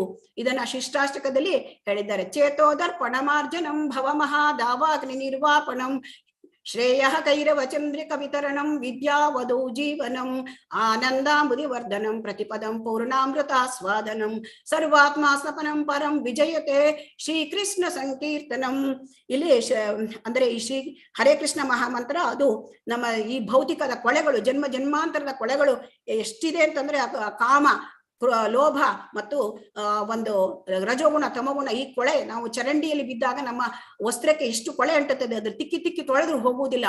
ಹಾಗೆ ಈ ಮಹಾಮಂತ್ರ ನಮ್ಮ ಈ ಭೌತಿಕ ಜೀವನದ ಕೊಳೆಗಳನ್ನು ತುಂಬಾ ಕಿತ್ತು ತೆಗೆದು ಹಾಕಿಬಿಡುತ್ತದೆ ಮತ್ತು ನಮ್ಮ ಬದ್ಧ ಜೀವನದಲ್ಲಿ ಇರ್ತಕ್ಕಂತಹ ಜನನ ಮರಣದ ಒಂದು ದಾವಾನಿಲವನ್ನದು ಆರಿಸುತ್ತದೆ. ಹಾಗೂ ಇದು ದೈವಾನುಗ್ರಹವೆಂಬ ಒಂದು ಚಂದ್ರನ ಕಿರಣಗಳನ್ನು, ಅಷ್ಟು ಶೀತಲವಾದ ಕಿರಣವನ್ನು ಕೊಟ್ಟು ನಮಗೆ ಸಮಾಧಾನ, ಶಾಂತಿಯನ್ನು ಕೊಡುತ್ತದೆ. ಸೊ ಇದು ದೈವಾನುಗ್ರಹ. ಆದುದರಿಂದ ಸಕಲ ಎಲ್ಲ ದಿವ್ಯ ಜ್ಞಾನದ ಅದು ಜೀವಾಳ, the essence of all this spiritual knowledge ಅಂದ್ರೆ ಟ್ರಾನ್ಸೆಂಡೆಂಟಲ್ ನಾಲೆಜ್ ಇದು. ಅದರಿಂದ ಇದು ನಮಗೆ ಆನಂದಾಮುದಿ ವರದಂ, ಆನಂದದ ಒಂದು ಅಮೃತವನ್ನೇ ನಮಗೆ ಕೊಡ್ತದೆ. ಸೊ ಹರೇ ಕೃಷ್ಣ ಮಹಾಮಂತ್ರವನ್ನ ಜಪಿಸುವುದು ಅಂತಂದ್ರೆ ಅದರಿಂದ ನಮ್ಮ ಸುತ್ತಲೂ ನಾವೊಂದೇ ಅಲ್ಲ, ನಮ್ಮ ಸುತ್ತಲೂ ಇರ್ತಕ್ಕಂಥ ಸಣ್ಣ ಸಣ್ಣ ಕ್ರಿಮಿಕೀಟಗಳು, ಪ್ರಾಣಿಗಳು, ಪಕ್ಷಿಗಳು, ಗಿಡ ಮರಗಳು ಅವು ಎಲ್ಲವೂ ಕೂಡ ಕೃಷ್ಣ ಪ್ರಜ್ಞೆ ಸಚೇತನವಾಗಿ ಬಿಡುತ್ತೆ. ಸೊ ಆದುದರಿಂದ ಇದನ್ನ ಚೈತನ್ಯರು ತಮ್ಮ ಒಂದು ಜಾರ್ಖಂಡದಲ್ಲಿ ಹೋದಾಗ ಅವರು ಎಲ್ಲ ಪ್ರಾಣಿಗಳನ್ನು ಅಂದರೆ ಹುಲಿ, ಸಿಂಹ, ಕರಡಿ ಹಾಗೆ ಎಲ್ಲ ಒಂದು ಮೃಗಗಳು ಕೂಡ ಅವರ ಕೃಷ್ಣ ಹರೇ ಕೃಷ್ಣ ಇದಕ್ಕೆ ಸಂಕೀರ್ತನೆಗೆ ಅವರು ಕುಣಿದಾಡಿದರು. ಆದರೆ ನಮಗೆ ಚೈತನ್ಯ ಮಹಾಪ್ರಭುಗಳನ್ನು ಅನುಕರಿಸಲಿಕ್ಕಿಲ್ಲ, ಅವರನ್ನು ಅನುಸರಿಸಬೇಕು. ಹಾಗೆ ನಾವು ನಮ್ಮಲ್ಲಿ ಒಂದು ಕೃಷ್ಣ ಪ್ರಜ್ಞೆಯನ್ನು ಚೇತನಗೊಳಿಸಿಕೊಂಡು ನಮ್ಮ ಅನುಬಂಧಿಗಳಿಗೂ, ನಮ್ಮ ಹತ್ತಿರದಲ್ಲಿ ಇರುವರು ಎಲ್ಲರಿಗೂ ಚೇತನ ಕೊಡ್ಲಿಕ್ಕೆ ನಾವು ಪ್ರಯತ್ನ ಮಾಡಬೇಕು. ಇದನ್ನ ಯುಗ ಧರ್ಮ ಅಂತ ಹೇಳ್ತಾರೆ. ಕೃತಯೋ ಜಾಯತೆ ವಿಷ್ಣುರ್ ತ್ರೇತಾಯಂ ಯಜತೋ ದ್ವಾಪರಂ ಪರಿಚರ್ಯಾಂ ಕಲೌ ತದ್ ಹರಿಕೀರ್ತನಂ. ಕೃತಯುಗದಲ್ಲಿ ಧ್ಯಾನದಿಂದ, ತ್ರೇತಾಯುಗದಲ್ಲಿ ಯಜ್ಞದಿಂದ, ದ್ವಾಪರ ಯುಗದಲ್ಲಿ ಅರ್ಚನೆಯಿಂದ ಯಾವ ಫಲವನ್ನು ನಾವು ಪಡಿತೇವೋ ಅದನ್ನ ಕಲಿಯುಗದಲ್ಲಿ ಹರಿನಾಮ ಸಂಕೀರ್ತನೆಯಿಂದ ನಾವು ಪಡೆಯಬಹುದು. ಇತಿ ಷೋಡಶ ನಾಮ್ನಾ ಕಲಿ ಕಲ್ಮಶ ನಾಶನಂ ನಾಥೋ ಪರತರ ಉಪಾಯ ಸರ್ವ ವೇದೇಶು ದೃಶ್ಯತೆ. ಹರೇ ಕೃಷ್ಣ ಮಹಾಮಂತ್ರ ಅದು ತಾರಕ ಮಂತ್ರ. ಕಲಿಯುಗದಲ್ಲಿ ಇದನ್ನ ಪಠಿಸುವುದರಿಂದ ಭಗವದ್ಧಾಮನ್ನು ನಾವು ಸುಲಭವಾಗಿ ಪಡ್ಕೊಳ್ಬಹುದು ಅಂತ ಈ ಪುಣ್ಯನಾಮ ಜಪ, ಕೀರ್ತನೆ ಮತ್ತು ಜಪ ಮಾಡಿ ಆ ಭಗವಂತನನ್ನು ಪಡ್ಕೊಳ್ಳಿಕ್ಕೆ ತುಂಬಾ ಈಸಿ. ಮತ್ತೆ ಹೇಳಿದ್ದಾರೆ, ಕೃಷ್ಣ ವರ್ಣಾತ್ ವಿಷಾಂ ಕೃಷ್ಣಂ ಸಾಂಗೋಪಾಂಗಾದ ಪಾರ್ಷದೈಹಿ ಯಜ್ಞೈಹಿ ಸಂಕೀರ್ತನ ಪ್ರಾಯೈರ್ ಯಜಂತೆ ಹಿ ಸುಮೇಧಸ. ಈ ಕಲಿಯುಗದಲ್ಲಿ ಚೈತನ್ಯ ಮಹಾಪ್ರಭುಗಳು ತಮ್ಮ ಸಂಗಡಿಗರ ಜೊತೆಗೆ ಬಂದು ಈ ಕೃಷ್ಣ ಒಂದು ಹರಿಕೃಷ್ಣ ಮಹಾಮಂತ್ರವನ್ನು ಬೋಧಿಸಿದ್ದಾರೆ ಹೇಳಲಿಕ್ಕೆ. ಅದರಲ್ಲಿ ತುಂಬಾ ಬುದ್ಧಿವಂತರಾದವರು ಸುಮೇಧಸಾಹ ಅವರು ಇದನ್ನ ಫಾಲೋ ಮಾಡ್ತಾರೆ, ಸಂಕೀರ್ತನೆ ಯಜ್ಞವನ್ನ ಮಾಡ್ತಾರೆ. ಇನ್ನೊಂದು ಹೇಳ್ತಾರೆ, ಸೇವೋನ್ಮುಖೇ ಹಿ ಜಿಹ್ವಾದವು, ಅಂದ್ರೆ ಸೇವೆ, ಭಕ್ತಿ ಸೇವೆ ಶುರುವಾಗೋದು ನಾಲಿಗೆ ಮುಖಾಂತರ. ಸೊ ಸೇವೋನ್ಮುಖೇ ಹಿ ಜಿಹ್ವಾದವು ಸ್ವಯಮೇವ ಸ್ಫುರತಿ ಅಧಃ. ಆ ಕೃಷ್ಣ ಸೇವೆಯಿಂದ, ಆ ಕೃಷ್ಣನ ಸೇವೆ, ಭಕ್ತಿ ಸೇವೆ ನಾಲಿಗೆಯಿಂದ ಶುರುವಾಗುತ್ತೆ. ನಾಲಿಗೆಯಿಂದ ಮೊದಲು ಹರಿನಾಮ ಜಪ, ಸಂಕೀರ್ತನೆ, ಮತ್ತೆ ಆಮೇಲೆ ಪ್ರಸಾದ ಸೇವನೆ. ಅದರಿಂದ ಸಂಕೀರ್ತನೆಯ ಅದು ಭಕ್ತಿ ಸೇವೆಯ ಪ್ರಾರಂಭದ ಮಜಲು. ಸೊ ಇದು ಶುರುವಾಗೋದೇ ಹೀಗೆ ಆಗತ್ತೆ. ಇನ್ನು ಚೈತನ್ಯ ಚರಿತಾಮೃತದಲ್ಲಿ ಕೂಡ ಹೇಳಿದ್ದಾರೆ, ಮನುಷ್ಯ ಏನು ಎಷ್ಟು ಪಾಪ ಮಾಡ್ಲಿಕ್ಕೆ ಎಷ್ಟು ಸಾಧ್ಯ ಅಷ್ಟೆಲ್ಲ ಪಾಪವನ್ನು ಹರೇ ಕೃಷ್ಣ ಮಹಾಮಂತ್ರ ಸಂಪೂರ್ಣ ನಿರ್ಮೂಲನ ಮಾಡುತ್ತೆ. ಬೇರೆ ಯಾವುದೇ ರೀತಿ ಯಜ್ಞ, ಯಾಗ ಅಥವಾ ಕರ್ಮಕಾಂಡಿಯಗಳು ಅದು ಮೂಲಃ ಬೇರನ್ನು ಕಿತ್ತು, ಪಾಪದ ಬೇರನ್ನು ಕೀಳುವುದಿಲ್ಲ. ಆದರೆ ಹರೇ ಕೃಷ್ಣ ಮಹಾಮಂತ್ರಕ್ಕೆ ಇಷ್ಟು ಶಕ್ತಿ ಇದೆ ಅಂದ್ರೆ ಪಾಪವನ್ನು ಬೇರು ಸಹಿತ ಕಿತ್ತು ಹಾಕುತ್ತದೆ. ಆದರೆ ಅದು ಬೇರು ಸಹಿತ ಕಿತ್ತು ಹಾಕುತ್ತದೆ ಎಂದು ಆ ಮಂತ್ರವನ್ನು ಹೇಳಿ ಪಾಪವನ್ನು ಮಾಡಬಾರದು, ಅದು ಅಪರಾಧ ಆಗುತ್ತೆ. ಸೊ ಅದರಿಂದ ಭಗವಂತ ಎಷ್ಟು ಕರುಣಾಮಯಿ, ಅವನು ಎಷ್ಟು ಸರ್ವಶಕ್ತ, ತನ್ನಲ್ಲಿದ್ದ ಎಲ್ಲ ಶಕ್ತಿಯನ್ನು ಕೂಡ ಈ ಮಂತ್ರದಲ್ಲಿ ಹಾಕಿದ್ದಾನೆ. ಸೊ ಆದುದರಿಂದ ಇದು ಅಭಿನ್ನತ್ವಂ ನಾಮನಾಮಿನಃ, ಕೃಷ್ಣನ ಒಂದು ನಾಮ ಹೆಸರಿಗೂ ಮತ್ತು ಅವನ ನಾಮಕ್ಕೂ ಬೇರೆ ಯಾವ ವ್ಯತ್ಯಾಸವೇ ಇಲ್ಲ. ಸೊ ಆದುದರಿಂದ ಆ ಜಪವನ್ನು ಜಪಿಸುವಾಗ ಕೃಷ್ಣನೊಡನೆ ನಮ್ಮ ನೇರ ಸಂಪರ್ಕ ಇದ್ದು ನಾವು ಪರಿಶುದ್ಧ ಆಗ್ತಾ ಇರ್ತೇವೆ. ಆದ್ರಿಂದ ಯಾವಾಗಲೂ ನಾವು ಗೌರವದಿಂದ ಮತ್ತು ಭಕ್ತಿಯಿಂದ ಇದನ್ನ ಜಪಿಸಬೇಕು. ಈ ಹರೇ ಕೃಷ್ಣ ಮಹಾಮಂತ್ರ ಜಪಿಸಬೇಕಾದ್ರೆ ಮಂತ್ರದ ಅರ್ಥ ಭಾಷೆ ಯಾವುದು ಬೇಕಾಗಿಲ್ಲ. ಇದಕ್ಕೊಂದು ಉದಾಹರಣೆ ಹೇಳಬೇಕು ಅಂತಂದ್ರೆ, ಈಗ ಚೈನೀಸ್ ಇದ್ದವರಿಗೆ ಅವರಿಗೆ ರಾ ಅಂತ ಹೇಳಲಿಕ್ಕೆ ಬರಲ್ಲ. ಹರೇ ಕೃಷ್ಣ ಅಂದ್ರೆ ಹಲೇ ಕೃಷ್ಣ ಅಂತ ಹೇಳ್ತಾರೆ. ಹರೇ ರಾಮ ಅಂದ್ರೆ ಹಲೇ ರಾಮ, ಅವರಿಗೆ ರಾ ಬರುವುದಿಲ್ಲ. ಆದ್ರೂ ಅದು ಅಗತ್ಯ ಇಲ್ಲ. ಯಾಕೆಂದ್ರೆ ಅವರಲ್ಲಿದ್ದ ಭಕ್ತಿ, ಅವರಲ್ಲಿದ್ದ ಗೌರವ, ಅವರಲ್ಲಿದ್ದ ಭಾವನೆ ಅದು ಭಗವಂತನಿಗೆ ಅರ್ಪಿತ ಆಗತ್ತೆ. ಸೊ ಆದುದರಿಂದ ಇದರಲ್ಲಿ ಊಹಾಪೋಹದ ಅಗತ್ಯ ಇಲ್ಲ. ಆಮೇಲೆ ಇಲ್ಲಿ ಬುದ್ಧಿಮತ್ತೆ ಬೇಕಾಗ್ಲಿಲ್ಲ. ಆ ಒಂದು ಮಾಯಾವಾದಿಗಳು ಹೇಳ್ತಕ್ಕಂತಹ ನಿರಾಕಾರವಾದಿಗಳು ಹೇಳ್ತಕ್ಕಂತಹ ಊಹಾಪೋಹ ಬೇಕಾಗಿಲ್ಲ, ಬುದ್ಧಿ ಅಂತೂ ಬೇಕಾಗ್ಲಿಲ್ಲ. ಸೊ ಯಾವುದೇ ಪೂರ್ವ ಅರ್ಹತೆ ಕೂಡ ಇಲ್ಲಿ ಅವಶ್ಯಕತೆ ಇಲ್ಲ, ಯಾವುದೇ ನಿಯಮ ನಿಬಂಧನೆ ಕೂಡ ಇಲ್ಲ. ಸೊ ಇನ್ನೊಂದು ಹೇಳ್ತಾರೆ ಪ್ರಭುಪಾದರೆ, ಇಲ್ಲಿ ಮಹಾಮಂತ್ರವನ್ನು ನಾವು ಭಕ್ತರಿಂದ ಕೇಳಬೇಕು, ಭಕ್ತರಲ್ಲದವರಿಂದ ಕೇಳಬಾರದು ಅಂತ ಹೇಳ್ತಾರೆ. ಯಾಕೆ ಭಕ್ತರಿಂದ ಕೇಳಬೇಕು? ಭಕ್ತರು ಭಗವಂತನನ್ನು ಕಂಡಿದ್ದಾರೆ. ಸೊ ಆ ಭಗವಂತನನ್ನು ಕಾಣುವ ಬಗ್ಗೆ ಅವರು ನಮಗೆ ತಿಳಿಸ್ಕೊಡ್ತಾರೆ. ಸರ್ಪೋಚಿಷ್ಟ ಪಯಃ, ಸರ್ಪವು ಹಾಲನ್ನ ಮುಟ್ಟಿದರೆ ಅದು ಹಾಲು ವಿಷಮಯವಾಗುತ್ತೆ. ಈಗ ಆ ಭಕ್ತರಲ್ಲದವರು, ಅಭಕ್ತರಾದವರು ಎಷ್ಟು ಕೋಗಿಲೆ ಕಂಠ ಇರಬಹುದು, ಅವರಿಗೆ ಎಷ್ಟು ಆ ಮಾಧುರ್ಯ ಇರಬಹುದು, ಮೆಲಾಡಿಯಸ್ ವಾಯ್ಸ್ ಇರಬಹುದು, ಆದರೆ ಅವರು ನಾನ್ ಡಿವೋಟಿ, ಅವರು ಭಕ್ತರಲ್ಲದಿದ್ದ ಮೇಲೆ ಅದಕ್ಕೆ ಯಾವಾಗಲೂ ಬೆಲೆಯೇ ಇಲ್ಲ. ಸೊ ಆದುದರಿಂದ ಎಂತಹ ಸುಮಧುರ ಕಂಠದಲ್ಲಿ ಹರೇನಾಮಕ್ಕೆ ಕೀರ್ತನೆ ಹೇಳಿದ್ರು ಅದು ಭಕ್ತರಲ್ಲದಿದ್ದರೆ ಅದು ವಿಷಮಯವಾಗುತ್ತೆ. ಸೊ ಅವೈಷ್ಣವ ಮುಖೋದ್ಗೀತಂ, ಅವೈಷ್ಣವ ಮುಖೋದ್ಗೀರ್ಣಂ ಸರ್ಪೋಚಿಷ್ಟ ಪಯಃ ಅಂತ ಅದನ್ನ ಇಲ್ಲಿ ಪ್ರಭುಪಾದರ ಕೊಟೇಶನ್ ಅಲ್ಲಿ ಅದರೆಲ್ಲ ತಮ್ಮ ಇದರಲ್ಲಿ ಹೇಳಿ ಒಂದು ಉದಾಹರಣೆ ಕೊಟ್ಟಿದ್ದಾರೆ. ಆಮೇಲೆ ಹರೇ ಕೃಷ್ಣ ಮಹಾಮಂತ್ರವನ್ನು ವಿನೀತ ಭಾವದಿಂದ ಹರೇ ಕೃಷ್ಣ ಮಂತ್ರವನ್ನು ಜಪಿಸಬೇಕು. ತೃಣಾದಪಿ ಸುನೀಚೇನ ತರೋರಪಿ ಸಹಿಷ್ಣುನ ಅಮಾನೀನ ಮಾನದೇನ ಕೀರ್ತನೀಯ ಸದಾ ಹರಿ. ಅಲ್ಲಿ ನಮಗೆ ಶಿಷ್ಟಾಷ್ಟಕದಲ್ಲಿ ನಮ್ಮ ಚೈತನ್ಯ ಮಹಾಪ್ರಭುಗಳು ಹೇಳಿದ್ದಾರೆ, ನಾವು ಹುಲ್ಲು ಕಡ್ಡಿಗಿಂತ ಕನಿಷ್ಠ ಎಂಬ ಭಾವನೆ ಇರಬೇಕು, ವಿನಯಶೀಲನಾಗಿರ್ಬೇಕು. ಆ ಭಗವಂತನ ಆ ವಿನಯಶೀಲದಿಂದ ಭಗವಂತನ ಹರೇ ಕೃಷ್ಣ ಮಹಾಮಂತ್ರವನ್ನು ಪಠಿಸಬೇಕು. ನಾವು ಸುಳ್ಳು ಪ್ರತಿಷ್ಠೆಗಳನ್ನ ಬದಿಗಿಡಬೇಕು ಮತ್ತು ಹೆಚ್ಚು ಸಹನಶೀಲರಾಗಿರ್ಬೇಕು, ತಾಳ್ಮೆಯಿಂದ ಇರಬೇಕು. ಮರವನ್ನು ಕಡಿದ್ರು ತರೋರಪಿ ಸಹಿಷ್ಣುನ, ಮರವನ್ನು ಕಡಿದ್ರು ಕೂಡ ಅದು ಚಿಗುರುತ್ತದೆ ಮಳೆ ಬಂದಾಗ. ಹಾಗೆ ಎಷ್ಟೇ ಹರಿನಾಮ ಸಂಕೀರ್ತನೆ ಮಾಡುವಾಗ, ಭಕ್ತಿ ಸೇವೆ ಮಾಡುವಾಗ ಎಷ್ಟೇ ಅಡ್ಡಿತಡಿಗಳು ಬಂದು ಕೂಡ ಅದನ್ನು ನಾವು ಸಹಿಸಬೇಕು ಅಂತ ಹೇಳ್ತಾ ಇದ್ದಾರೆ. ಕೊನೆಗೆ ಒಮ್ಮೆ ನಮಗೆ ಹರೇ ಕೃಷ್ಣ ಮಹಾಮಂತ್ರ ಹೇಳುವಾಗ ಕಣ್ಣಲ್ಲಿ ಪ್ರೇಮ ಬಾಷ್ಪ ಬರುತ್ತದೆ ಅಂತೆ. ಆ ಜಪ ಮಾಡುವಾಗ ಪ್ರೇಮ ಬಾಷ್ಪ ಬರುವುದು ಅದು ಹೇಗೆ ಅಂದ್ರೆ ಈ ಹರೇ ಕೃಷ್ಣ ಮಹಾಮಂತ್ರ ಮಗು ತಾಯಿಗಾಗಿ ಸ್ವಲ್ಪ ಹೊತ್ತು ಕಾಲದಲ್ಲಿ ತಾಯಿಗಾಗಿ ಅಳುತ್ತೆ. ಹಾಗೆ ನಮ್ಗೆ ಎಷ್ಟೋ ಜನ್ಮಾಂತರದಿಂದ ನಾವು ನಮ್ಮ ತಂದೆ ಕೃಷ್ಣನನ್ನು ನಾವು ಕಾಣ್ಲೇ ಇಲ್ಲ. ಸೊ ಅದಕ್ಕೆ ಇದು ಅಳುವುದು. ಸೊ ಅದರಿಂದ ಅದು ಒಮ್ಮೆ ನಾವು ಆ ಸ್ಟೇಜಿಗೆ ಬಂದ್ರೆ ಕಣ್ಣಲ್ಲಿ ಒಂದು ಪ್ರೇಮದ ಬಾಷ್ಪ ಹರಿಯುತ್ತದೆ. ಸೊ ಅದರಿಂದ ಹರೇ ಕೃಷ್ಣ ಇದರಲ್ಲಿ ಮತ್ತೆ ಹರೇ ಕೃಷ್ಣ ಮಹಾಮಂತ್ರದ ಅರ್ಥ ಅಂದ್ರೆ ಹರೇ ಕೃಷ್ಣ ರಾಮ ಇವು ಮಂತ್ರದ ದಿವ್ಯ ಬೀಜಗಳು. ಅದರಲ್ಲಿ ಹರೇ ಹೇಳೋದು ಭಗವಂತನ ಹ್ಲಾದಿನಿ ಶಕ್ತಿ, ಇದು ಆನಂದದ ಶಕ್ತಿ. ಅದಕ್ಕೆ ನಾವು ತಾಯಿಯಾದ ರಾಧಾರಾಣಿಯರನ್ನು ಸಂಬೋಧಿಸಬೇಕು. ರಾಧಾರಾಣಿಯವರು ನಮ್ಮನ್ನ ಅವರು ಅದು ಭಗವಂತನೆಡೆಗೆ ಸೆಳೆಯುವ ಶಕ್ತಿ, ಅದು ಕೊಂಡೊಯ್ಯುವ ಶಕ್ತಿ. ರಾಮ ಕೃಷ್ಣ ಇವರ ಭಗವಂತನ ನಾಮಗಳು. ಭಗವಂತನ ನಾಮಕ್ಕೂ ಭಗವಂತನಿಗೂ ವ್ಯತ್ಯಾಸ ಇಲ್ಲ. ಸೊ ಆದುದರಿಂದ ನಾವು ಈ ಯುಗದಲ್ಲಿ ನಮಗೆ ಒಂದು ಭಗವಂತನ ಪಾದ ಪದ್ಮಗಳನ್ನು ಧ್ಯಾನ ಮಾಡ್ಲಿಕ್ಕೆ ಲೌಕಿಕರಿಗೆ ಸಾಧ್ಯ ಇಲ್ಲ. ಸೊ ಆದುದರಿಂದ ಭಗವಂತನನ್ನ ಆ ಒಂದು ಹರೇ ಕೃಷ್ಣ ಮಂತ್ರವನ್ನ ಆಲಿಸುವ ಒಂದು ಅಲ್ಪ ಆಸಕ್ತಿಯಿಂದ ಜ್ಞಾನ ವೈರಾಗ್ಯಗಳನ್ನು ಹೊಂದಿಕೊಂಡು ನಾವು ಆತ್ಮದ ನೆಲೆಯಲ್ಲಿ ಇಲ್ಲಿ ನಿಲ್ಲಬಹುದು. ಸೊ ಅದರಿಂದ ಹರೇ ಕೃಷ್ಣ ಮಹಾಮಂತ್ರವನ್ನ ನೋಡಿದರೆ ಡೈರೆಕ್ಟ್ ಆಗಿ ಯಾವ ಒಂದು ಲೆವೆಲ್ ಅಂದ್ರೆ ಮನಸ್ಸು, ಬುದ್ಧಿ ಮತ್ತು ಈ ಸೆನ್ಸ್ ಆರ್ಗನ್ಸ್, ಇಂದ್ರಿಯ ಬುದ್ಧಿ ಮತ್ತು ಮನಸ್ಸು, ಈ ಲೆವೆಲಿನ ಕಾನ್ಶಿಯಸ್ನೆಸ್ ಇಂದ ನಾವು ಹೋಗಿ ಸೀದಾ ಆತ್ಮದ ಲೆವೆಲ್ ಕಾನ್ಶಿಯಸ್ನೆಸ್ ನಿಲ್ಬಹುದು ಅಂತ ಪ್ರಭುಪಾದರು ಅವರ ಒಂದು ವಾಣಿಯಲ್ಲಿ ಹೇಳಿದ್ದಾರೆ, ಸಂದೇಶದಲ್ಲಿ ಹೇಳಿದ್ದಾರೆ. ಸೊ ಹರೇ ಕೃಷ್ಣ ಮಹಾಮಂತ್ರದ ಅರ್ಥ ಹರೇ ಕೃಷ್ಣ ಕೃಷ್ಣ ಕೃಷ್ಣ ಹರೇ ಹರೇ, ಹರೇ ರಾಮ ರಾಮ ರಾಮ ಹರೇ ಹರೇ. ಓ ರಾಧಾ ರಾಣಿ, ನನ್ನನ್ನು ಕೃಷ್ಣನ ಸೇವೆಯಲ್ಲಿ ತೊಡಗಿಸುವಂತ ಆತ್ಮ ತುಂಬಾ ಭಗವಂತನಲ್ಲಿ ಬೇಡ್ಕೊಳ್ತದೆ, ರಾಧಾರಾಣಿಯಲ್ಲಿ ಬೇಡ್ಕೊಳ್ತದೆ, ಅದೇ ಅದರ ಅರ್ಥ. ಸೊ ಆತ್ಮ ಪರಮಾತ್ಮನ ಸಂಬಂಧಕ್ಕಾಗಿ ಹಂಬಲಿಸಿ ಕೂಗುವ ಧ್ವನಿ ಭಗವಂತ ಅಂತಹ ಭಕ್ತರಿಗೆ ಒದಗುತ್ತಾನೆ. ಅಂದ್ರೆ ಅಂತಹ ಭಕ್ತರನ್ನ ಅವನು ಒಲಿಯುತ್ತಾನೆ. ತೇಷಾಮೇವಾನು ಕಂಪಾರ್ಥಂ ಅಹಂ ಅಜ್ಞಾನಜಂ ತಮಃ ನಾಶಯಾಮಿ ಆತ್ಮಭಾವಸ್ಥೋ ಜ್ಞಾನ ದೀಪೇನ ಭಾಸ್ವತ. ಇನ್ನೊಂದು ಹೇಳ್ತಾರೆ, ಅದು 10ನೇ ಅಧ್ಯಾಯದಲ್ಲಿ ಈ 4 ಚತುಶ್ಲೋಕಿ ಭಗವದ್ಗೀತೆಯ ಶ್ಲೋಕಗಳು. ಇನ್ನೊಂದಿದೆ, ತೇಷಾಂ ಸತತ ಯುಕ್ತಾನಾಂ ಭಜತಾಂ ಪ್ರೀತಿ ಪೂರ್ವಕಂ ದದಾಮಿ ಬುದ್ಧಿ ಯೋಗಂ ತಂ ಏನ ಮಾಮುಪಯಾಂತಿ ತೇ.